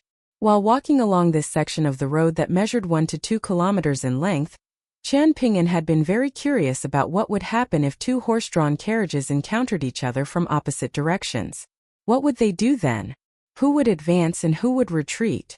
There was a towering ancient tree deeply entrenched beside the stream, and there were also the dazzling white ripples glistening on the surface of the stone cliff. There was a small pavilion nearby, and an elegant-looking old man who was dressed like a steward walked out with a young girl of around 13 or 14. The 2 of them briskly walked toward Qian Pingyan and his companions, and the old man smiled and asked, "Are you esteemed immortals who have come here from afar after hearing about the Lion Garden's reputation?" Qian Pingyan felt a little awkward. The old man helped Qian Pingyan break free from the awkward situation, saying, "Young master, I presume that you are already aware of the trouble that's plaguing the Lion Garden right now. The fox demon has been visiting on a very clear schedule recently.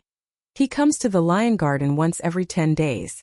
It's been 5 days since he last visited to cause trouble, so there's more than enough time for you to enjoy the scenery if that's what you're here for. The debate between Buddhism and Taoism is also going to commence in the capital in 3 days' time. So the Lion Garden doesn't dare to delay your esteemed selves' journeys either. Chen Ping'an did away with the fluff and cut straight to the chase, replying, "Then I'll inconvenience you for a few days while I assess the situation first."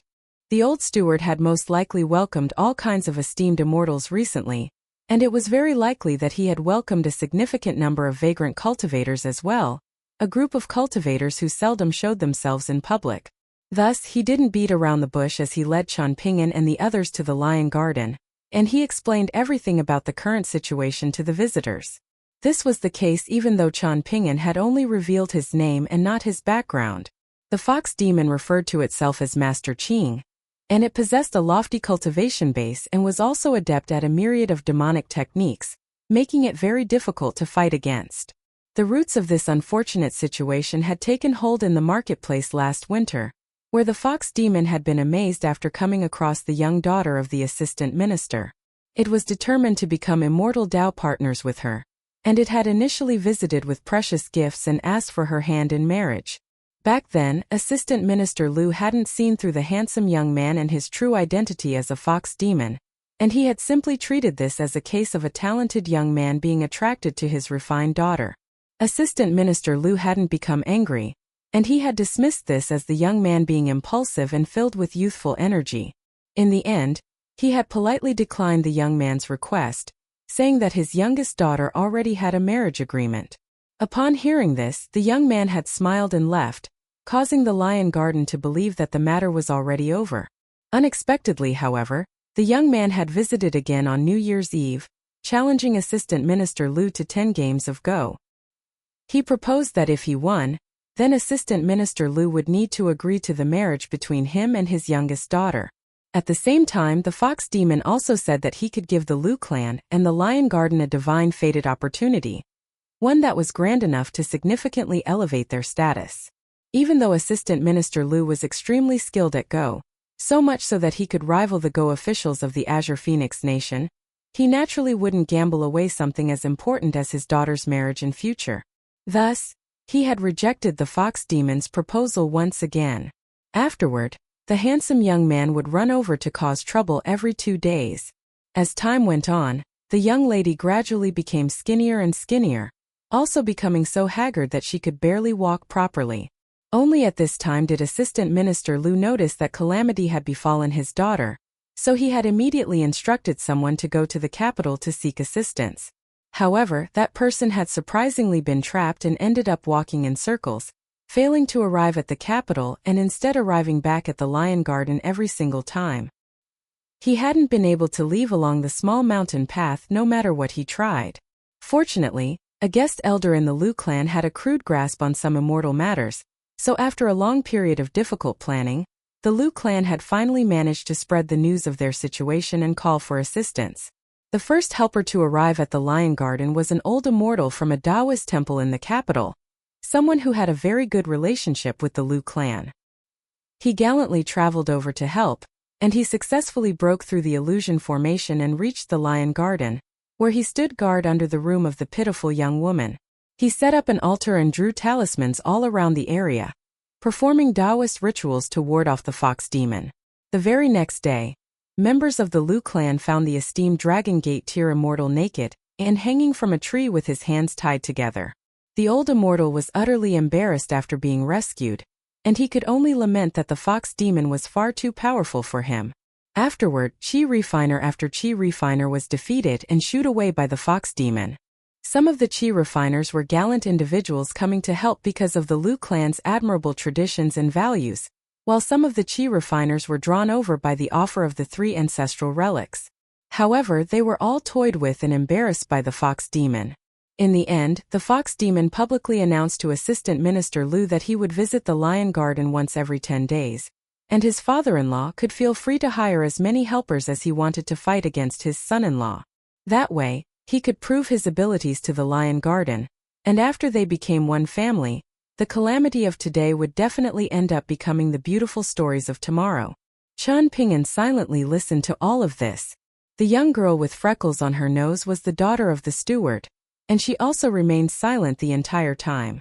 Before leaving the pavilion, she had most likely been accompanying her father and chatting with him. Before entering the lion garden, Qian Ping'an glanced at the yang energy illumination talisman on Pei Qian's forehead and quietly tapped it with his finger. However, the talisman that was extremely sensitive to yin energy and murderous aura didn't react to the surrounding environment.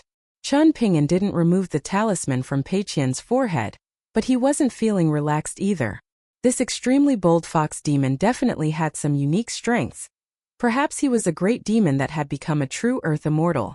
Add to that Qian Ping'an and his companions, and there were now 4 groups of cultivators present. Old Zhao, the steward of the lion garden, led Qian Ping'an and the others to their rooms, which were situated in 4 corners around the young lady's residence.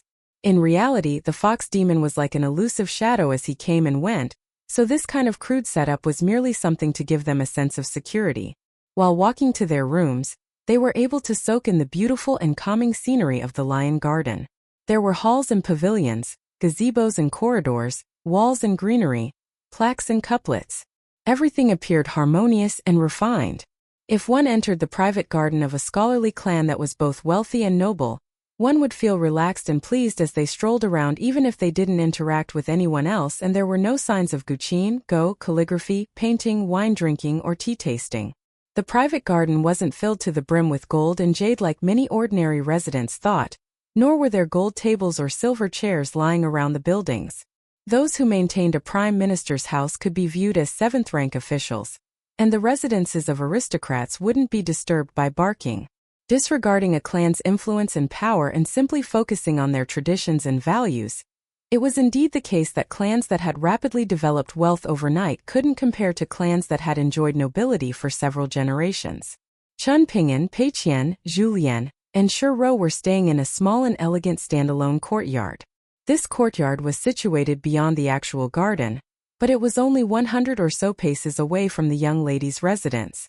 This was in violation of some customs and etiquette, especially in some regions of the Eastern Treasured Vile continent where Neo-Confucianism was paramount. In these regions, it was incredibly important to adhere to the rules of women not leaving their residences for no reason. However, the young lady's life was in danger right now, and Assistant Minister Lu wasn't a stubborn and pedantic scholar either. Thus, he ignored these customs and etiquette. Assistant Minister Lu had 3 sons and 2 daughters, and his oldest daughter had married a handsome and talented man from a clan as noble as the Lu clan. She had come back to the lion garden to visit during the first month of the new year, yet both she and her husband had become trapped here due to the trouble caused by the fox demon. Thus they had no option but to remain in the lion garden. In fact, Assistant Minister Lu's other children were facing the same miserable fate as well. Only his eldest son, a county magistrate in a county near the River Guardian Temple, hadn't returned home during the new year. It was thanks to this that he had avoided the miserable fate of becoming trapped. After the troublesome situation arose, Assistant Minister Lu delivered several letters, one of which was directed to his eldest son, strictly forbidding him from returning to the lion garden. He definitely couldn't allow private feelings to affect public duty. Assistant Minister Lu's second son was the most pitiful, returning home from a distant journey only to become a cripple. Even though most people referred to Assistant Minister Lu as Old Assistant Minister Lu, Lu Jingting wasn't actually that old at all. Rather, he had started off as a child prodigy who easily breezed through the imperial examinations, eventually becoming a champion scholar at just 18 years old.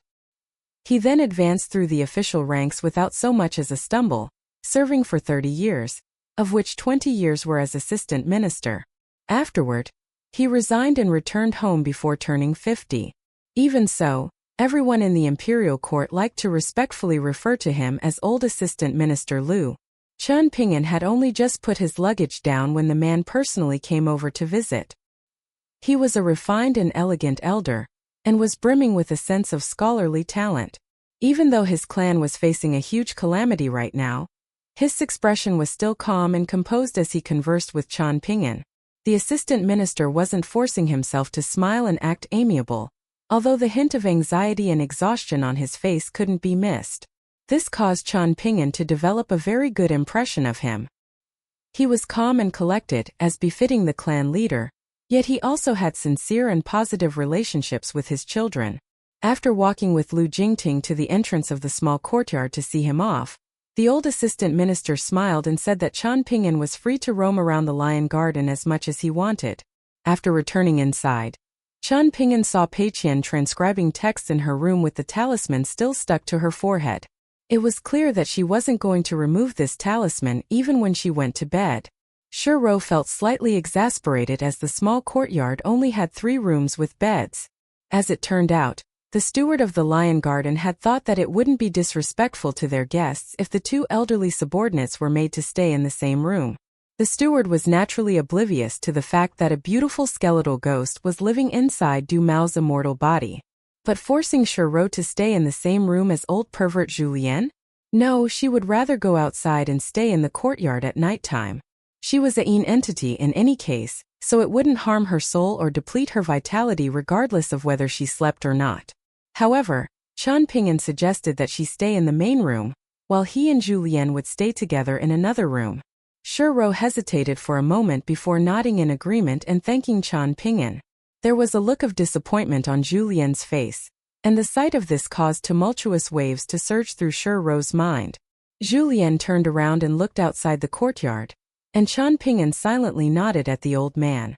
Seeing this, Julien stood up and walked over to open the door. 6 people walked over from the distance, most likely qi refiners from 2 of the 3 groups that were staying in the lion garden to help subdue the fox demon. There was a husband and wife duo. The man seemed around 40 years old, while his wife looked to be in her 30s. They both appeared to be at the abode tier, and the man was carrying a sword on his back. This was a habit of many cultivators, since carrying a sword as they traveled would act as a form of natural deterrence. After all, what if they were a powerful sword cultivator? The woman wore palace attire. She was rather ordinary looking, but her beautifully pale and smooth skin left a deep impression. Judging by the positions of the 4 other people, the young man walking in front was the leader of the group. He was surprisingly a pure martial artist, while the 3 people walking behind him were qi refiners. There was an old man in black with a small and bright red fox standing on his shoulder, and there was a tall and sturdy young man with a long emerald green snake wrapped around his arm. There was also a beautiful young girl walking behind the pure martial artist, as if she were his personal maidservant. Julien led them inside the courtyard, making some small talk in the official dialect of the Eastern Treasured Vile Continent. The husband and wife duo were citizens of the lofty Sky Nation, and they hailed from an immortal force in the mountains. As for the young martial artist, his surname was Dugu, and he had come from a large empire in the central region of the Eastern Treasured Vile Continent. Of the 4 people in his group, 2 were master and subordinate while 2 were master and disciple. They had encountered each other and become friends while traveling, and they had worked together to defeat some demonic cultivators who ruled over a mountain and wreaked havoc in the surrounding area. After hearing about the grand debate between Buddhism and Taoism, they had decided to travel together to the Azure Phoenix Nation to take a look. The young master told Qian Pingyan that there was another middle-aged Taoist nun equipped with a saber staying in the northeastern corner of the lion garden by herself. She wasn't very fluent in the official dialect of the Eastern Treasured Vile Continent, and she was also somewhat unsociable, which was why they hadn't been able to persuade her to come here to greet Qian Pingyan and the others. After chatting for a while, Qian Pingyan once again walked to the entrance of the small courtyard to see the visitors off. After returning inside, he recalled a certain Taoist nun who wielded a saber and murmured to himself, "There can't be such a coincidence, can it? Is there a reason you say that?" Julien asked in curiosity. Qian Pingyan nodded and replied, "I once went to a place called the Taoist Saber Room when I traveled to Stalactite Mountain, in the southern region of the southern world continent. There was a branch of Taoist priests who followed the Taoist second disciple, and all of these Taoist priests wielded sabers, resulting in others referring to them as Taoist priests from the Taoist Saber Room. The Taoist Saber Room had once been extremely renowned in the Middle-earth Divine Continent, yet similar to the mysterious saber-lending cultivators from the Mahis sect, they had slowly but surely disappeared from the public view. Shi Rou remained indifferent to all of this. Qian Pingyan picked up on this fact, and he immediately knew that the Taoist Saber Room was indeed not famous in the Eastern Treasured Vile Continent anymore. The reason for this was very simple and quite comical. Taoist priests from the Taoist saber room were all incredibly haughty. Not only did they possess lofty cultivation bases and immense power, but they also had extraordinarily bad tempers. As a result, they thought very lowly of small places like the Eastern Treasured Vile Continent. While viewing that wall in the Taoist saber room, Qian Pingyan had personally seen the bounties that other people had posted. There was a bounty for Song Chongjing's life, and the reason was surprisingly because a small place like the Eastern Treasured Vile Continent didn't deserve to have a 10th-tier martial artist. It was only right that this martial artist be killed, lest they continue to disgust people. Apart from Song Chongjing, there had also been bounties for Imperial Preceptor Cui Chan and Su Ruo posted on the wall. For Sword Immortal Su Ruo, the bounty was posted by a woman who had once been obsessively in love with him. Her feelings of affection had ultimately transformed into feelings of hatred. As for Cui Chan, there was a bounty for him due to his terrible reputation. Qian Pingyan explained the origin and legend of the Taoist saber room to Zhu Lian and Shi Rou. Shi Rou's expression finally changed slightly. Upon seeing Qian Pingyan look over with a smile, Zhu Lian hurriedly promised, "Rest assured, young master. No matter how wildly passionate about martial arts this old servant is, I still wouldn't be so reckless as to challenge a Taoist nun who's potentially from the Taoist saber room. Moreover, what if she's a beautiful woman? How could I possibly bring myself to crush her then? I would feel a strong urge to pick flowers from the lion garden for her instead. I'm truly becoming a little curious after saying this. I wonder what that Taoist nun looks like." Even though Lady Shi Rou was definitely a stunningly beautiful woman when she was alive, I can't help but feel a little fed up after looking at old Du's immortal body every day. After saying this, Zhu Lian became slightly annoyed as he continued, "By the looks of it, this old servant's cultivation base is not quite enough. I'm still unable to see through one's physical body." The hunchbacked old man turned around, looking at Shi Rou and saying in an apologetic voice, "Please rest assured, Lady Shi Rou, I'm aware that my vulgar views are undesirable. I need to change this, so if you're okay with it, I'll stay in the same room with you tonight. I need to work hard to train my mental state. Perhaps I might achieve sudden enlightenment tonight, and it's possible that I might immediately become a Buddha like those Chan monks. From that time onward, I'll see beauty and attractiveness no matter how I look at you." Qian Pingyan coughed a few times and grabbed the wine gourd from his waist, preparing to drink some wine. There was an ice-cold expression on Shi Rou's face as she turned around and left, loudly closing the door behind her. Qian Pingyan chuckled softly and asked, "When are you going to stop pestering her? Young master, you might not know, but this is a journey of cultivating the mind for romantic people such as me." Zhu Lian replied in a righteous voice. Qian Pingyan swirled his sword nurturing gourd as Zhu Lian spoke. Zhu Lian immediately understood his message. There was a handsome young man dressed in long black robes squatting atop the courtyard wall, and he clapped his hands in delight and remarked, "Very well, your words deeply resonate with me. Old man, not only is your fist intent profound, but your personality is surprisingly even more interesting." Qian Pingyan looked up and asked, "Immortals and deities keep their distance from each other, humans and deities avoid conflict with each other, birds have their own Tao, and mice have their own paths. Can't we each go our own ways?"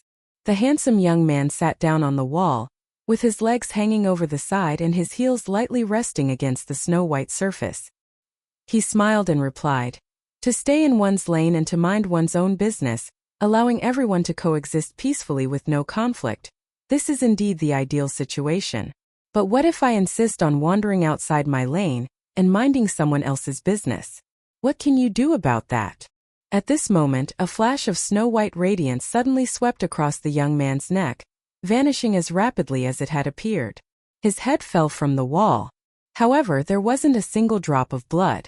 The body of the headless young man started to dissipate, signifying that it was actually an extremely mystical illusion. Afterward, a strand of thin fox fur drifted through the air. The fox demon's frustrated voice reverberated around the courtyard as he shouted, "What amazing saber techniques, you stinky woman. Just you wait. I'll definitely cover my eyes with cloth one day and blow out the candles, and I'll have you understand the power of the sword between my legs." There was an expressionless Taoist nun standing on the apex of the roof ridge nearby, a gleaming long saber in her hands that she slowly slid back into its scabbard. Chen Ping'an exchanged a glance with Zhu Lian. This person was indeed a Taoist nun from the Taoist saber room. Moreover, she was a golden courtier cultivator, meaning that she would be quite difficult to deal with. Even Zhu Lian didn't dare to be careless.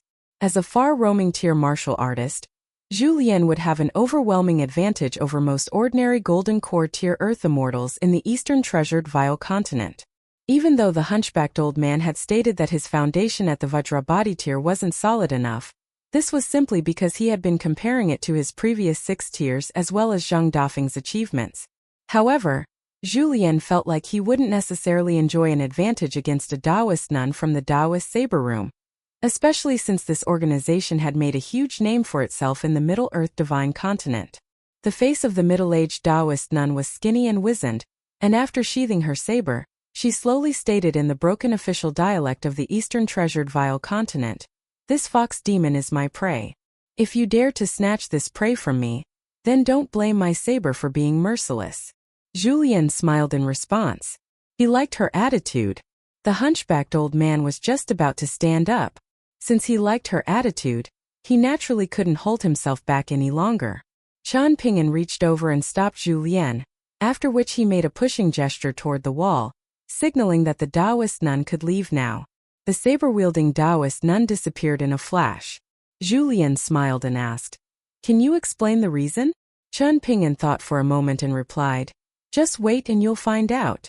Shortly after the Taoist nun from the Taoist saber room left, Pei Qian quietly tiptoed out from her room with a yellow paper talisman on her forehead. There was a tense expression on Shuro's face as she stood beside the door, and a sense of lingering fear in her mind even though she could no longer detect the Taoist nun's aura. As a femaline entity, it was in fact extremely dangerous for her to openly wander around the mortal world. She was like a monkey pretending to be a person, and she would only draw sniggers of derision if this fact was made known. Not only that, but she had used heretical methods to seize control of an immortal's body, an act that would lead to severe consequences for her if it were made known to powerful official immortals. Pei Qian arrived beside Chen Ping'an and Zhu Lian and glanced at the foot of the wall.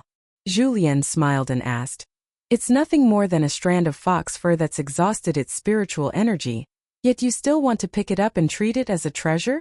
He reached over and made a grabbing motion, causing the strand of black fox fur that had supported the demonic illusion technique of the fox demon to drift over and land between his fingers.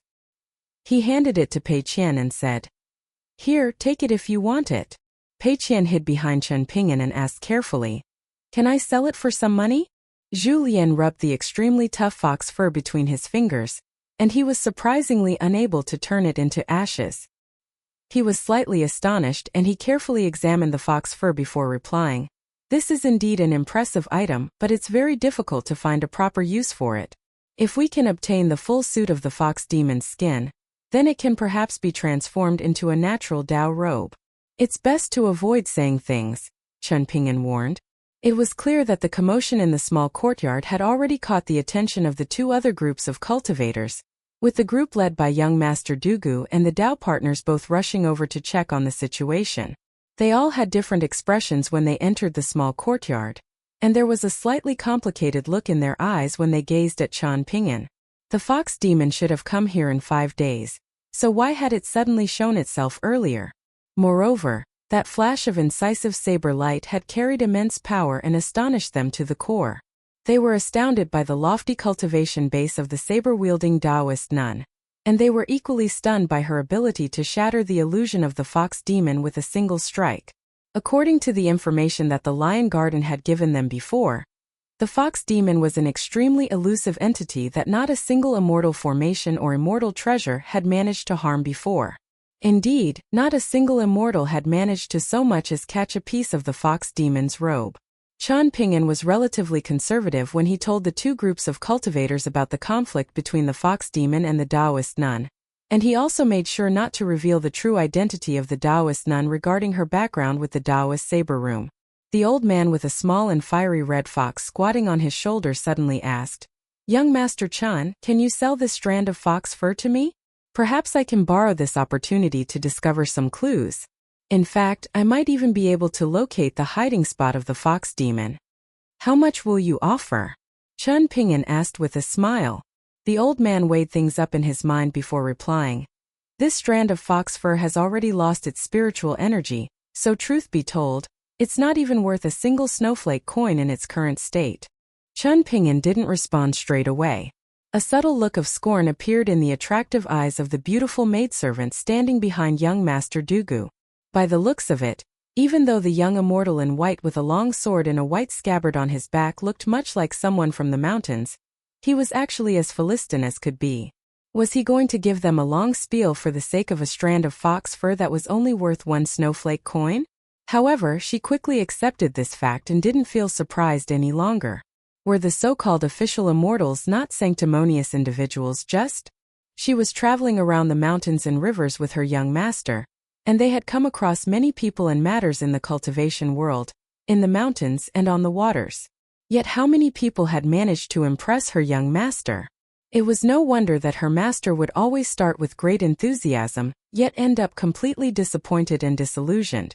At this moment, the beautiful maidservant suddenly discovered the tanned little girl standing behind the young man staring at her.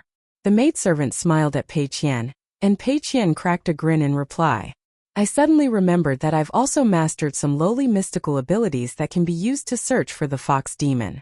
That being the case, I won't sell this strand of fox fur anymore, Chun Ping'an suddenly said to the old man.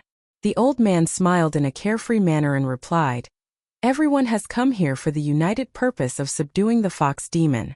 Since you find this strand of fox fur useful, it's only natural that noble people won't seize the favored items of others. I won't insist on making you sell it. After the two groups of cultivators left, Chun Ping'an hesitated for a moment before asking Pei Qian with a serious expression, Do you know why I wasn't willing to sell this strand of fox fur? That person was lying and purposely giving us a low price, Pei Qian answered immediately. He had impure intentions, but you instantly saw through him with your sharp senses. You were unhappy and you were unwilling to get into trouble. After all, what if the fox demon was observing things in secret and your actions offended him? He would start targeting us and completely ruin your plans. We came here to observe the situation, and we also wanted to drink some tea and enjoy the beautiful scenery. Making the wrong choice just then would have caused us to become involved in the troublesome situation, and also caused this small courtyard to become a land of blood and slaughter. Master, I've said so much, so at least one of these explanations is correct, right? Haha, aren't I very smart? Zhu Lian clicked his tongue in amusement and remarked. Well, someone is about to receive a knuckle to the forehead. Sure enough, Chun Ping'an immediately rewarded Pei Qian with a knuckle to the forehead. Pei Qian glared at Zhu Lian and exclaimed, You jinxed it. Zhu Lian smiled and asked, Picking on the weak and fearing the strong? Do you feel like I'm a pushover who's easy to bully? Do you believe me when I say that I'll sprinkle mud into your favorite dish? Pei Qian felt slightly guilty, and she looked at Chun Ping'an before lowering her head in dejection. From their first encounter in the lotus flower blessed land up until the time she was tossed out of the blessed land by the stinky old Taoist priest, Pei Qian always felt like Chun Ping'an was the person who understood her the most in the world. Borrowing a phrase from the books, it could be said that she had piles of bad records. Thus, she was feeling slightly afraid now. Chun Ping'an tousled her hair and said softly, I was reading the notes of a literati once, and he mentioned a certain phrase from the Buddhist scriptures. The matters of the past became irrelevant yesterday, and the matters of the future begin from today. Do you know what this means? Pei Qian looked up and gently shook her head. Chun Ping'an smiled and said, You'll understand it in the future. Pei Qian's eyes lit up and she requested, Master, can you inscribe this phrase onto a small bamboo slip and give it to me? If it's possible, can you do the same with the 2 sentences you wrote in the River Guardian Temple as well? Chun Ping'an nodded and agreed to the little girl's request. In a rare display, he then started to explain some fundamental principles regarding his decision to not sell the strand of fox fur to Pei Qian. We need to be extremely careful when we travel around the cultivation world. We can't seek to harm others, yet we can't let our guard down either. Otherwise, wouldn't we be foolishly benefiting bad people? If we insist on remaining outwardly sincere, and if we always open up to everyone regardless of the situation, then you have to realize that wealth can change a person's mind. Acting will only make the cultivation world even more dangerous. Treating others with genuine sincerity is naturally a beautiful and desirable thing, Yet how should we properly safeguard this sincerity to prevent it from harming others, and even harming us as well? It requires accumulation of experience in the cultivation world to find the right balance. Julien smiled faintly and remarked, kind-hearted but not naive, worldly but not scheming. These precious words are the fundamental principles from the books. Julien has explained it much better than I have. It's also concise and to the point, Chen Ping'an said. He retrieved one of the 3 remaining pots of osmanthus wine and handed it to Julien. Back then, the Fan clan had given him quite a large quantity of osmanthus wine, separated into 2 types. One type was for Chen Ping'an to drink on his journey, and there was plenty of it. However, Chen Ping'an had given away 1 pot here and 1 pot there, one to Su Yuanxia and one to Zhang Shanfeng, so he had almost run out of it before even arriving at the capital of the Azure Phoenix Nation. The other type of wine was incredibly rare. Apparently, Lady Gui personally made it on Osmanthus Island. Chen Ping'an had only received 6 pots of this wine in total, and even Fan Junmao had drooled over them and shamelessly asked Chen Ping'an for 1 pot. Pei Qian turned around to look at Julien, asking in curiosity, "Which book is this phrase from?"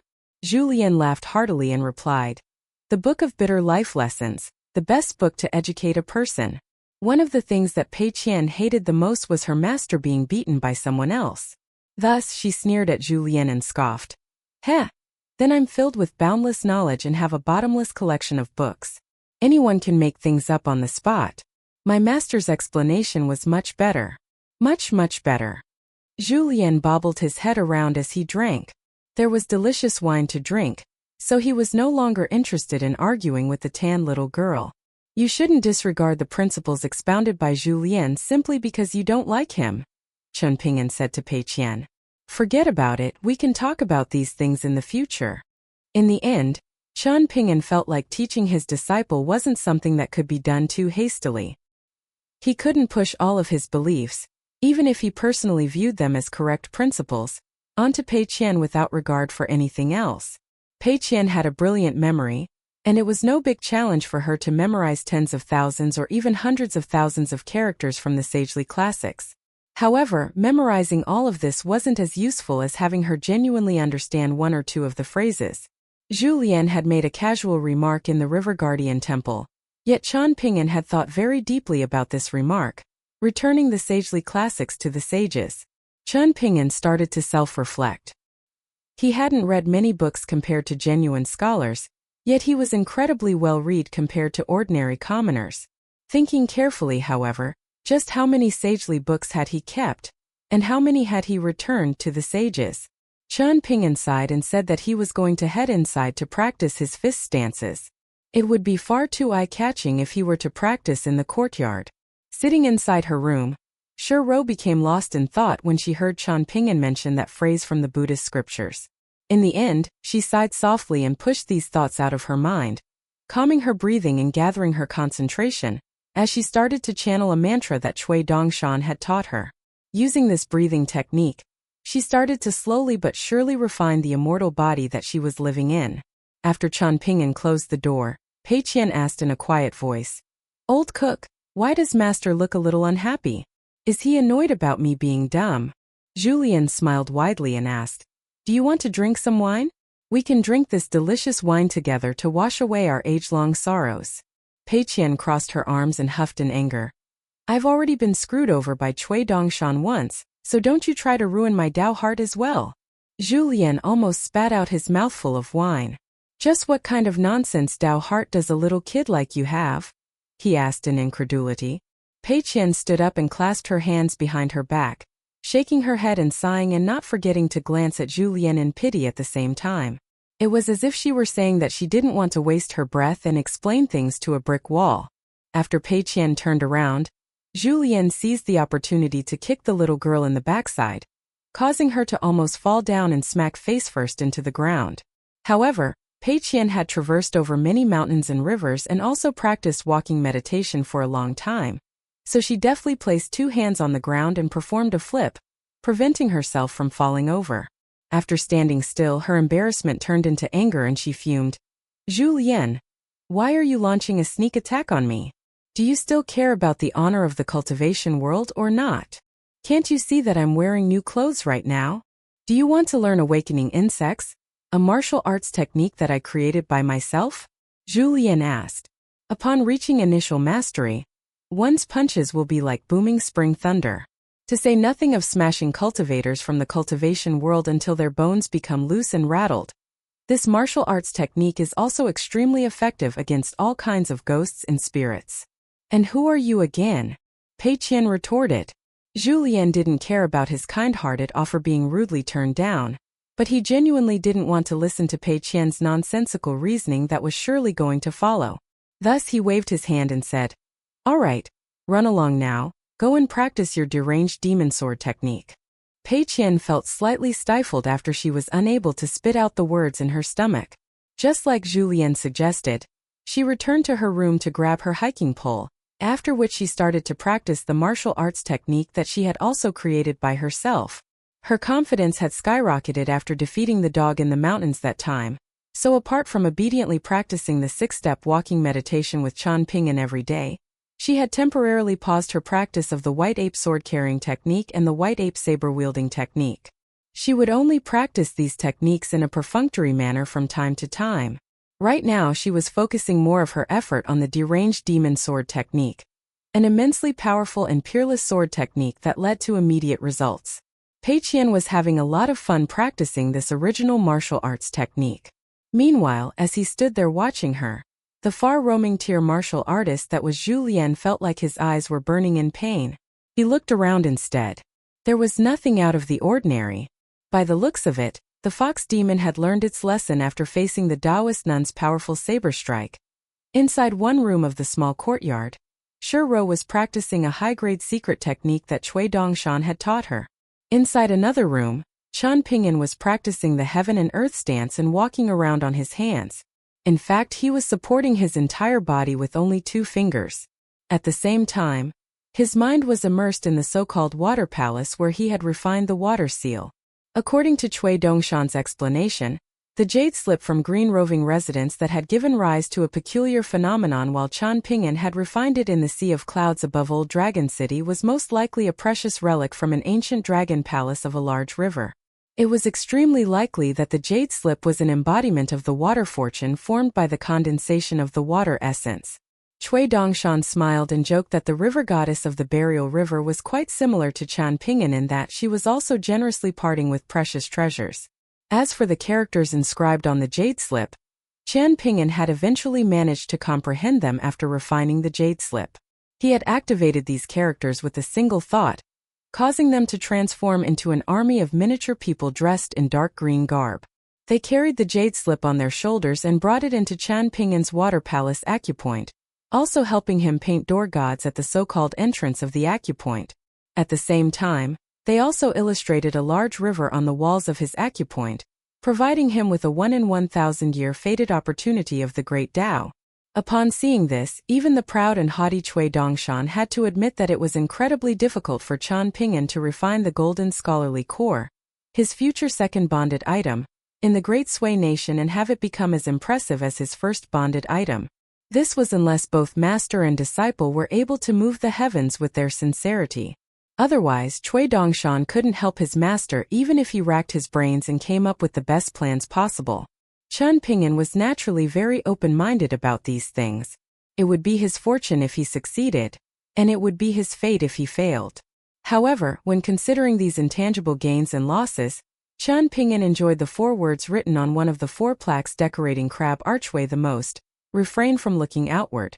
Having finished the medicinal wine in his sword-nurturing gourd, and having also nursed himself the entire time while traveling to the capital of the Azure Phoenix Nation, Chan Ping'an had now passed the halfway mark of making a full recovery. His martial arts cultivation base had recovered to a level that was similar to his level in the Lotus Flower-blessed land, when he had battled against Ding Ying. After writing the 2 sentences on the wall of the River Guardian Temple, Chan Ping'an could vaguely feel some subtle reaction from his acupoint that was like a water palace. The large river on the walls of his acupoint was flowing much quicker, causing mist to rise and blanket the surface of the river. Separate waterways would seep out from time to time, permeating through the acupoint yet being blocked in by the so-called entrance of the acupoint. Afterward, these waterways would return to the large river on the walls of his acupoint, allowing peace and calm to resume. Today, Qian Ping'an attempted to look within himself using a crude technique from the mountains, wanting to properly observe the state of his acupoint. Unexpectedly, however, he almost failed to enter the so-called water palace even though he was the owner of this acupoint. When this occurred, the breath of pure true qi that had been born and nurtured in his body ferociously surged over, seemingly wanting to sacrifice itself for the sake of its master who was suffering humiliation right now. It wanted to fight against this injustice for Qian Ping'an. However, Qian Ping'an naturally didn't dare to let this wisp of true qi that was like a fiery dragon break into his acupoint. Otherwise, wouldn't that be a case of him smashing his own foot with a rock? This was one of the key reasons powerful cultivators in the world didn't cultivate two different paths at once even though they were capable of doing so. Qian Ping'an almost collapsed to the ground as he attempted to calm down the fiery dragon. So he had no option but to support himself with two fists instead of just two fingers. Only after moving the fiery dragon to an acupoint elsewhere did Qian Ping'an recover and breathe slightly easier. At the same time, the miniature people formed from the characters inscribed on the jade slip and dressed in dark green garb, hurriedly controlled the two door gods and had them open the door of the acupoint for Qian Ping'an. They bowed and profusely apologized to Qian Ping'an in shame and guilt. A wisp of Qian Ping'an's consciousness walked inside the acupoint, and what opened up before him was an astonishingly beautiful small world. In fact, it was even more beautiful than the lion garden surrounded by green mountains. The jade slip that Qian Ping'an had successfully refined before the water seal was hovering inside his acupoint, the so-called water palace. Meanwhile, the water seal was hovering even higher above the jade slip. The miniature green garb people continued to earnestly build and improve the acupoint. Some of them were slightly larger, and they were much like masterful painters as they squatted on the banks of the large river on the wall and illustrated the outlines of rolling waves. Not only that, but some clouds of impure mist also continued to funnel in from the entrance of the acupoint, and most of this mist slowly dissipated by itself. Out of each cloud of mist dissipating, an extremely tiny wisp would fly into the waves being illustrated, causing the waves to immediately flow and become lively. Unfortunately, most of the tiny and adorable people actually had nothing to do. Moreover, they had illustrated a large number of waves, yet only a tiny percentage of them actually came to life. Thus, the miniature people couldn't help but appear a little aggrieved when they saw Qian Ping'an. It was as if they were saying that they couldn't make bricks without straws. In other words, they wanted Qian Ping'an to absorb and refine more spiritual energy. Qian Ping'an was naturally aware that his cultivation aptitude had been severely damaged after his bridge of immortality was shattered, resulting in far too little spiritual energy reaching this water palace. Moreover, he was nowhere close to cultivation prodigies in terms of how fast he could absorb and refine spiritual energy. Combining these two things together, the situation naturally became even worse. As a result, the miniature people could only while away their time, not having the ability to busy themselves and do something useful. Upon seeing this, Qian Ping'an could only retreat and leave his acupoint in guilt and embarrassment. After Qian Ping'an left the water palace, several of the largest miniature people in dark green garb gathered together to secretly discuss something. Qian Ping'an didn't finish his internal trip here, and he instead started to stroll through his acupoints following the path taken by the fiery dragon. His wisp of consciousness was tiny, while the fiery dragon formed from his true qi could travel dozens of kilometers in an instant. Thus, it could be said that Qian Ping'an was embarking on an extremely long journey as he walked along his meridians. Even though he knew where the fiery dragon was, it would be impossible for him to ever catch up. Of course, this was partly because Qian Ping'an had been severely wounded by Du Mao's sword devouring Arkansas. Otherwise, he could have used this wisp of consciousness to command the fiery dragon and have it swim over to him. In fact, Qian Ping'an might have even been able to use the fiery dragon as his mount, allowing him to soar around his own body and patrol his acupoints. In the end, Qian Ping'an returned to the space outside the water palace where he sat down cross-legged and started to refine spiritual energy. He would cultivate diligently to make up for his shortcomings. Qian Ping'an was good at this. He was very good at this. Even until today, Qian Ping'an was still unaware of the significance of Ouyang saying that all Tao was the same in essence, and when reaching the pinnacle state, Practicing the fist was equivalent to practicing the sword. In reality, this was a huge form of approval. There were hundreds of thousands of martial artists in the world, yet there was only a single Chun Ping'an. Inside the exquisite residence of a young lady who was yet to be married, the anxious-looking young lady was like a beautiful flower that had already withered. She walked over and sat down in front of her makeup mirror with the help of her personal maidservant, and her eyes were still bright and full of spirit even though she appeared pitiful and sickly beyond cure. She would remain hopeful and spirited as long as there was something to cherish and look forward to. This pitiful young lady was none other than Lu Qingqing, Assistant Minister Lu's youngest daughter. According to the genealogical records of the Lu clan, Assistant Minister Lu belonged to the Jing generation while his daughter Lu Qingqing belonged to the Qing generation. 1. Even though Lu Qingqing's older sister, Lu Qingya, was already married, she had still been dragged into this mess by her younger sister and forced to stay in the lion garden with her husband. Her second brother, Lu Qingshan, used to frequently visit and chat with her. However, it had been a long time since he had last visited, so Lu Qingqing couldn't help but feel a little sad. This was especially the case since she was the closest with Lu Qingshan out of all of her siblings. As for her third brother, Lu Qingyu, he did indeed come over to play very often. However, he was too young and too noisy, and he was also someone who couldn't control his hands and would grab everything that he came across. Lu Qingqing was too sickly and frail right now, so she was very worried that her little brother would accidentally shatter or sully one of her most beloved belongings. This was something that caused her much grief. As for Lu Qingqing's maidservant, she was none other than Zhaoya, the daughter of the Lion Garden's old steward. When she saw her mistress trying to act strong, Zhaoya, the young girl with a few freckles on the tip of her nose, who had served her mistress ever since a young age, could only suppress her grief and pain and try her best to console her mistress. For example, she would say that there was more color in her mistress' face today, or since it was starting to become warmer, her mistress could very likely head outside to take a stroll around the garden tomorrow. Zhaoya carried a bucket of hot water with her as she walked upstairs. She had agreed to wash Lu Qingqing's hair today. Sitting on her chair, Lu Qingqing reached up to touch her skinny face before turning around and saying to Zhaoya, let them wash my hair today. You can rest for a while and read a passage from the books for me." Zhaoya nodded in understanding before quietly walking over to the table and opening the small door of an exquisite birdcage. Even though there was chirping inside the birdcage, with the atmosphere appearing very lively, the chirping was actually very quiet and not enough to bother her mistress most of the time. Moreover, even though this was called a birdcage and looked like one from the outside, the inside actually looked much like a miniature building. Almost all of the young ladies in wealthy clans owned one of these phoenix cages, a local specialty of the capital. However, the young ladies weren't raising birds inside these cages, but rather all kinds of miniature and nimble spirits. There were spirits with the body of a dragonfly and the head of a human girl, and these spirits were innately attracted to pure water, and were fond of using their tiny limbs to wash the hair of young ladies. They were extremely attentive, and they could also help the young ladies nurture their hair, preventing them from graying too early. There were also butterfly spirits that were renowned for drawing eyebrows.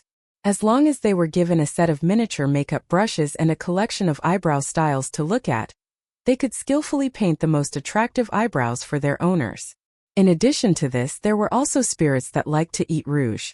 These spirits had a human body and bird claws, and they also had a pair of feathery wings.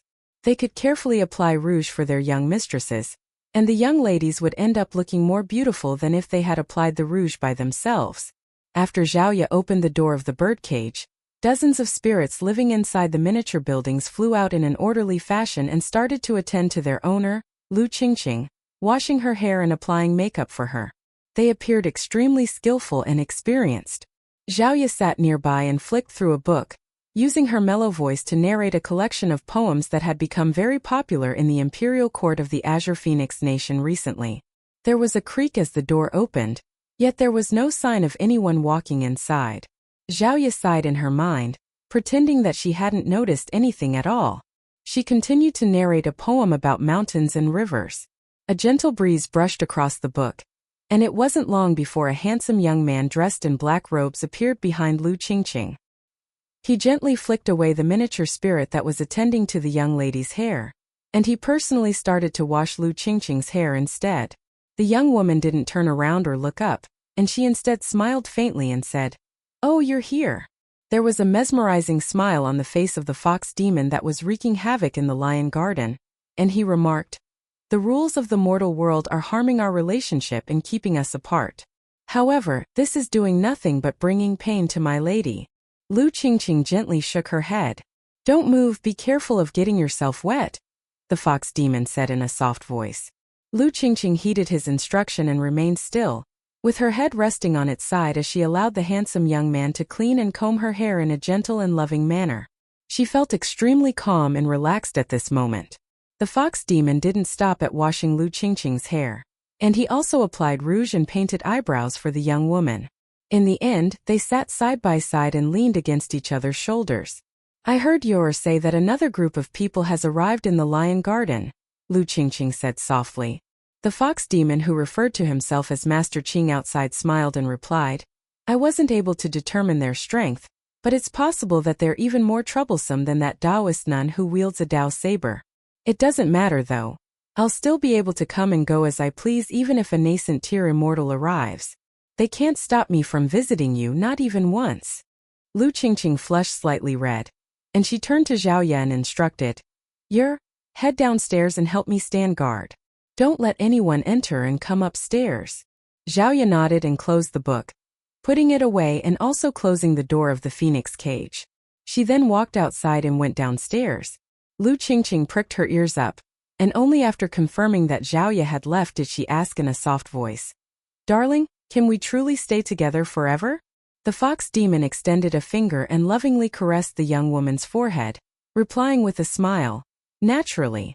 We can stay together for as long as heaven and earth exist, and we can stay together for 100 years after another 100 years. But what about my father? And what about the lion garden?" Lu Qingqing asked with a dejected look. "I already said this earlier. We're a match made in heaven, and your father will also become my father-in-law once he agrees to our marriage. That being the case, how could I possibly treat the lion garden badly?" the fox demon replied in a confident voice. Lu Qingqing lovingly snuggled up in his embrace and closed her eyes, with her eyelashes fluttering slightly as she said, "I simply wish that you not let me down." The fox demon looked down at Lu Qingqing's slightly more relaxed face, and he smiled faintly and said, "Everyone in the world is aware of the loyalty and love displayed by fox spirits. Why do foxes and rabbits often appear around the abandoned tombs and graves? Is this not because the foxes are guarding the spirits and the rabbits are guarding the burial sites?" When Chen Ping'an slowly opened his eyes, he discovered that he was already using his palms instead of his two fists to stand on his hands. He then looked outside the window, and he realized that it was already late into the night. Chen Ping'an lightly smacked the floor and flipped around, soaring through the air before dropping to the floor in a perfectly straight stance. He pushed open the door and walked outside, and saw that Zhu Lian was sleeping soundly beside the table in the courtyard. The bright moon and a few twinkling stars decorated the sky above. Zhu Lian smiled and stood up, explaining, "Young master, you seem to have entered an extremely beneficial state that the Taoists refer to as obtaining intent and losing sense of form. I didn't dare to disturb you, so I allowed you to stay in that state for the past 2 days. Because of this, Pei Qian ran over to spar with me 3 times. In the end, I locked her in her room. Until just now, she was standing on a chair and observing your room for a long time again. She was waiting for you to wake up and light a candle or something. Well, that didn't happen, so she went to sleep." Chen Ping'an was astonished and he asked, "It's already been 2 days?" Zhu Lian nodded with a smile. Chen Ping'an sat down with Zhu Lian, and he remarked with emotion, "No wonder it's said that 60 years pass in the blink of an eye for cultivators in the mountains." "That's indeed the case," Zhu Lian concurred. "Martial artists like us are much more straightforward. We practice fist techniques, eat, sleep and kill our foes once we open our eyes." Chen Ping'an pretended not to hear the last bit about killing people and he asked, "Have there been any changes in the lion garden recently?" Zhu Lian shook his head and replied with a smile, "It's been calm and peaceful, with the flowers fragrant and the moon radiant. Sadly, there's no chance to see the grand debate between Buddhism and Taoism in the capital. I think that it's quite a pity." Zhu Lian pushed for some additional benefits, swaying the almost empty pot of osmanthus wine in his hand and asking with an extremely wide smile, Then reward me with another pot of wine, young master? After drinking this osmanthus wine, the wine in the lion garden truly tastes no different from plain water. Chun Ping'an immediately shot that down. Stop trying to get your hands on my osmanthus wine. I only have 2 pots remaining, and even I don't want to drink them now. Beautiful sceneries at the perfect time and rich wine along with a beautiful woman. It's always been very difficult to achieve these pairings, Julien lamented. Chun Ping'an changed the topic to the proper matters. Clans that perform good deeds for generation after generation will definitely be protected by their hidden virtue. This statement isn't false. If my guess is correct, then the extraordinary feng shui of the lion garden and the upstanding nature of the Lu clan should have given birth to an incense person. At the same time, there should also be a mountain lord to protect the area. It's a shame that I don't possess Chui Dongshan's cultivation base and mystical abilities, so I'm unable to summon the mountain lord to ask about the situation. Otherwise, we could have learned more about this fox demon. Julien glanced toward the main room and suggested, then how about I head over to ask Shiro? She wouldn't purposely conceal this ability from us if she could achieve this, right? Chun Ping'an asked with a puzzled expression. Julien glanced at Chun Ping'an and drank the last sip of osmanthus wine in his pot. Allow this old servant to be blunt, young master. You more or less know the worst people next to you might do, but you're still overly optimistic when it comes to judging the character of other people. This is unlike your disciple, who is able to observe everything clearly and in great detail. Of course, this is also because you exhibit incredible self-restraint and conduct yourself as a noble person.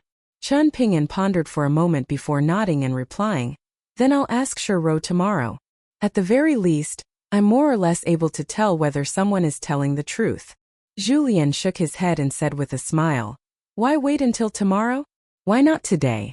You are her master, and you've also bestowed a great fated opportunity upon her. That being the case, is it not okay to ask a few questions? As far as I am concerned, think of me as an infatuated man viewing a beautiful woman. I naturally have to love and cherish her, and even speaking too harshly would be a crime. However, you shouldn't view her in the same gentle way. Taking into account Shiro's personality, she's the kind that will rebel and cause trouble if she isn't smacked or scolded for 3 days. Young master, you must understand that there are many dim people in the world, and they all fear power but fail to respect virtue. They're not as bright as Pei Qian. Chun Ping'an couldn't help but chuckle and say, the sun is truly rising from the west today. You're actually praising Pei Qian now. Julien sighed with emotion and replied, she's sinister in a pure sense, yet she's also good in a pure sense. How could I dislike such an interesting little child? The door of the main room opened, revealing Shiro. She walked over to Chun Ping'an and Julien, taking the initiative and saying, Mr. Chui indeed taught me a mystical technique to summon mountain lords. However, I'm afraid that it will cause too much commotion and make that fox demon feel a sense of apprehension, causing it to develop killing intent against us. Chun Ping'an smiled and replied, that's a reasonable explanation, but I want to ask you 2 questions on that matter. First, are you more afraid of the fox demon targeting you? Or are you more afraid of it targeting the 3 of us? And second, since you know this mystical technique and are able to summon the mountain lord, then why didn't you say so earlier, even if you were hesitant to use it? Julien smiled with squinted eyes and fanned the flames even further, remarking, young master has hit the nail on the head. There was hesitation in Shiro's eyes. Chun Ping'an waved a hand and said, both you and I are clearly aware of the answer. Don't let this happen again. Otherwise, I'll simply ask you to leave this immortal body and return to the talisman. Once the 60-year contract is up, I'll naturally give you freedom as we agreed to before. There was an ice-cold expression in Shiro's eyes. Julien grinned mischievously and took out a brocade pouch from his sleeve. From it, he took out a folded paper horse and said, Lady Shiro, Mr. Chui handed me this pouch before leaving, telling me to take it out when his master became angry due to your actions. He said that he would put in some good words for you. Oh, that's right, he also told me to hand this piece of paper to you first. It's up to you whether you reveal the contents or not. With that, he sat aside and watched, but the killing intent in his eyes was plain and clear for Shiro to see. Even when noble people perform good deeds without seeking something in return, It's far from guaranteed that they won't end up in harm's way. This is because occasional favors bring gratitude, while constant help breeds grudges. This is especially the case when people with a vile character are on the receiving end. This time, the one who had received a huge fated opportunity wasn't necessarily a very sinister being. In fact, it was entirely possible that Ro used to be a good-natured entity in the past. However, there are many intricacies and fine details in one's mind, and once these things are magnified countless times by external factors, some initially small blemishes eventually become massive flaws. One's virtue failing to match one's position is a common cause of calamity. Ro's emotions fluctuated strongly, and her entire body shuddered slightly when she opened up the folded paper horse. She clenched her hands into fists, tightly gripping the strip of paper. Her voice quivered as she said to Qian Ping'an, "This servant understands her mistakes. I'll heed master's instructions and summon the mountain lord to ask them some questions." Qian Ping'an wasn't especially angry at Ro for her sudden change of mind, and he simply nodded. "The fox demon has already come here and provoked us first, so it won't cause any harm for you to summon the mountain lord and ask them some questions now." Ro put the strip of paper in her sleeve before striding forward in a powerful manner and forming seals with her hands. As she walked, a ray of golden light flew out of her glabella, while a wisp of energy murderous aura rose from the soles of her feet. After silently reciting the last line of the mantra, blowing and transforming the staff head into thunder, stomping and giving rise to the 5 mountains, she forcefully stomped her foot. The projection of an ancient talisman flashed across the ground of the small courtyard. Ro took a deep breath and retreated a few steps. Water-like ripples appeared on the surface of the ground where she had been standing, and a disheveled-looking old woman suddenly leaped out from the earth and tumbled across the ground. There was a verdant green willow branch ring on her head, and there were 5 black ropes tied to her neck, wrists and ankles, leaving 5 extremely deep imprints in her flesh. The old woman was unable to stand up, so she remained curled up on the ground as she looked up at Ro, who had dragged her out of the dungeon. "Powerful esteemed immortal, please save the lion garden," she begged in a pitiful manner. "You're praying to the wrong person," Ro said with a cold expression. The old woman with a willow ring on her head turned her head slightly, causing the rope around her neck to tighten even further. However, she paid no heed to this, and she eventually settled her gaze on the young man in white who had a sword on his back. "Young esteemed immortal, please make haste and save Lu Jingting's youngest daughter Lu Qingqing. She's been hypnotized by that fox demon's demonic technique, and she doesn't actually love him at all. He's a great demon who not only possesses a profound cultivation base, but also uses extremely underhanded and sinister methods to achieve his aims. He wants to steal all of the Lu clan's inheritances and scholarly fortune and transfer it to Lu Qingqing, a rebellious act that stands in complete opposition to the proper principles. Moreover, how can Lu Qingqing, a young mortal woman, possibly accept and sustain all of these things?" The black rope around the old woman's neck continued to tighten, so much so that she could no longer speak anymore. However, some color returned to her face after a lush green leaf on the willow ring withered and fell.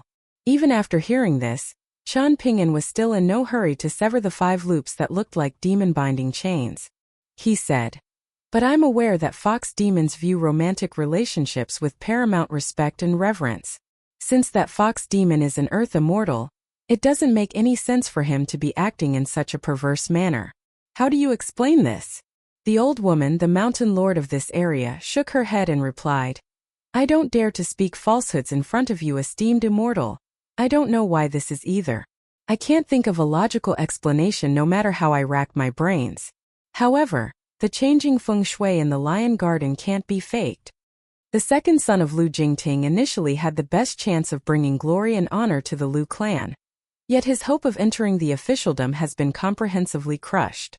But the Lu clan possesses abundant ancestral blessings and hidden virtue, and they're also fortunate enough to have an ancestor serving as an immortal in the underworld.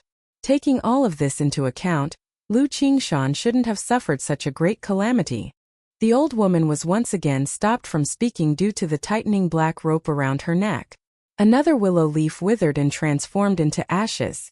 Qian Ping'an exchanged a glance with Zhu Lian, and the latter gently nodded in response, signifying that the old woman wasn't lying. He patted his sword nurturing gourd. Yet only first soared out with a brilliant radiance, severing the 5 black ropes that were restricting the old woman one by one. The sword spirit had left Qian Ping'an 3 dragon-slaying platforms, and he had allowed his 2 gluttonous flying swords to devour 2 of them. In the end, he had sold some thin remains of a dragon-slaying platform to Sui Yubian. Because of this, the 2 flying swords were much sharper now compared to before. The old woman was finally granted freedom, and she stood up shakily and said with tearful gratitude, "My old eyes failed me just then, so please allow me to respectfully greet Senior Sword Immortal again." "There's no need to be so polite," Qian Ping'an said with a shake of his head. However, the old woman suddenly fell to her knees and refused to stand up, sobbing, "I implore you, Senior Sword Immortal, please make haste and deliver justice on behalf of the heavens. Since you were able to rescue this old woman and you have superior grandmasters as subordinates, and since you're a sword immortal who's able to shatter all techniques with a single slash, it should be a simple task for you to save the Lion Garden."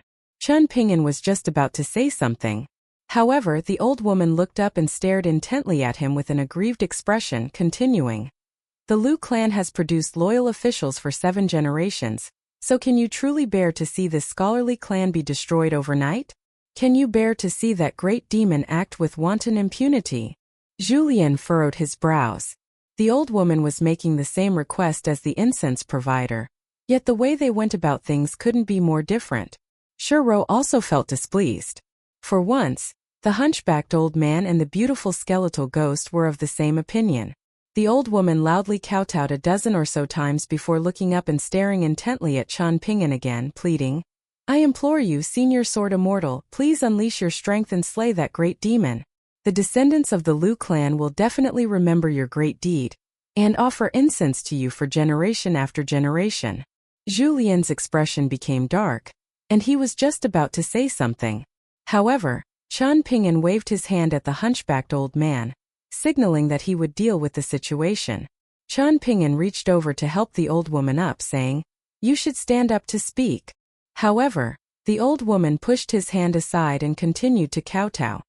"If you aren't willing to help, then so be it. If I die right here, right now, I might as well kowtow until I die." Qian Ping'an had no option but to quietly squat down, carefully considering what to say next. Julien stood still, yet the tips of his feet were dragging along the ground. It was clear that he wanted to launch a kick to shatter the godly body of the old woman. To say nothing of mountain lords, even some low-level mountain gods and river gods, and perhaps even formal gods of the 5 mountains from some tiny nations, would be completely obliterated by a few kicks from an 8th-tier martial artist. Shiro had initially viewed the old woman's actions with disdain, and there was now a cold smile on her face as she glanced at the seemingly helpless Qian Ping'an. She thought to herself that Qian Ping'an had brought this troublesome situation upon himself. The squatting Qian Ping'an and the standing Julien turned around and looked up at the curved eaves at almost the exact same moment, resting their gazes on the Taoist nun who was once again standing there with her fishtail hat and Dao saber. She glanced at the local mountain lord who had been freed from the restrictive black ropes by first and sneered, "How pathetically naive and crude. No wonder you failed to save the Lion Garden that's intricately linked with your own fate." She then glanced at the vermilion wine gourd, and she raised her arm and put her index finger and middle finger together, drawing them across her eyes and making them turn gold. Appearing much like a deity who was peering down at the mortal world, she said in realization, "Oh, so it's a high-grade sword-nurturing gourd. No wonder you managed to easily sever those crappy ropes. You're here to kill the demon but not save the people?" Qian Ping'an asked. "So what if I am?" the Taoist nun retorted.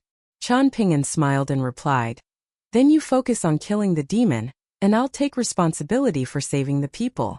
The Taoist nun from the Taoist saber room hesitated for a moment before responding, "This is the best option." The old woman was overjoyed upon hearing this, but still remained kneeling on the ground as she straightened her back and grabbed Qian Ping'an's arm. Hope and eagerness filled her eyes and she said, "Senior Sword Immortal, let's head over to the young lady's residence to save her straight away.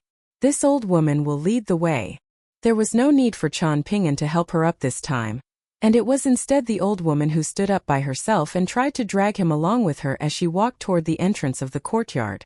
However, she quickly discovered that the young sword immortal was standing still, and as immovable as a mountain. She couldn't help but frown slightly and ask, "Esteemed immortal, why aren't you moving? Saving people is like putting out a fire. If we're too slow then."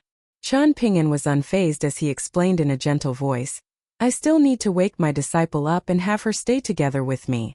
Otherwise, it's possible that the fox demon might seize the opportunity to cause harm to her. Moreover, it isn't right to wantonly enter Lu Qingqing's residence by myself. At the very least, I need to notify Assistant Minister Lu first. These two matters won't delay us for too long."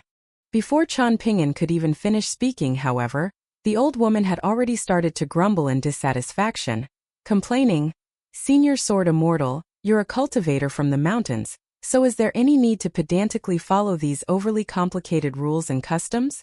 You can simply ask someone to stay behind to take care of your disciple. As for Lu Jingting, his clan is facing imminent destruction right now, so why care about these trivial matters? We can simply inform him about everything after we save his daughter. In any case, that bookworm will thank us all the same. Will he dare to complain about these trivial matters?" Zhu Lian looked at the side of the old woman's face. Behind his back, his palm popped and crackled as it clenched into a fist. "Have you heard about those that a noble person won't save?" Qian Pingyan suddenly asked. The old woman was stunned into silence. She was slightly afraid at this moment. However, Qian Pingyan's next action allowed the extremely anxious old woman to breathe a huge sigh of relief. He asked Zhu Lian to make haste and explain the current situation to Lu Jingting. He then asked Shiro to wake Pei Qian up. Qian Pingyan gently patted the dirt from the old woman's sleeve. While looking down, he said in a soft voice, "Please rest assured, old granny, I will save the young lady. However, I hope that you in the Lion Garden can also help others facing the same misfortune in the future." By the time they arrived in front of Lu Qingqing's residence, Zhu Lian was also back, telling them that Assistant Minister Lu had agreed to their proposal. Seeing this, Qian Pingyan walked inside and headed upstairs. The drowsy Pei Qian simply walked behind Qian Pingyan.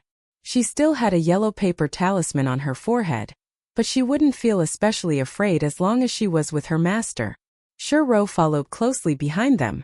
Zhu Lian remained downstairs, not making a move even though the others had already walked inside. He simply looked at Qian Pingyan walking up the stairs. The hunchbacked old man craned his neck and scratched his head, feeling like Mr. Chui's master was truly walking at a very lofty height.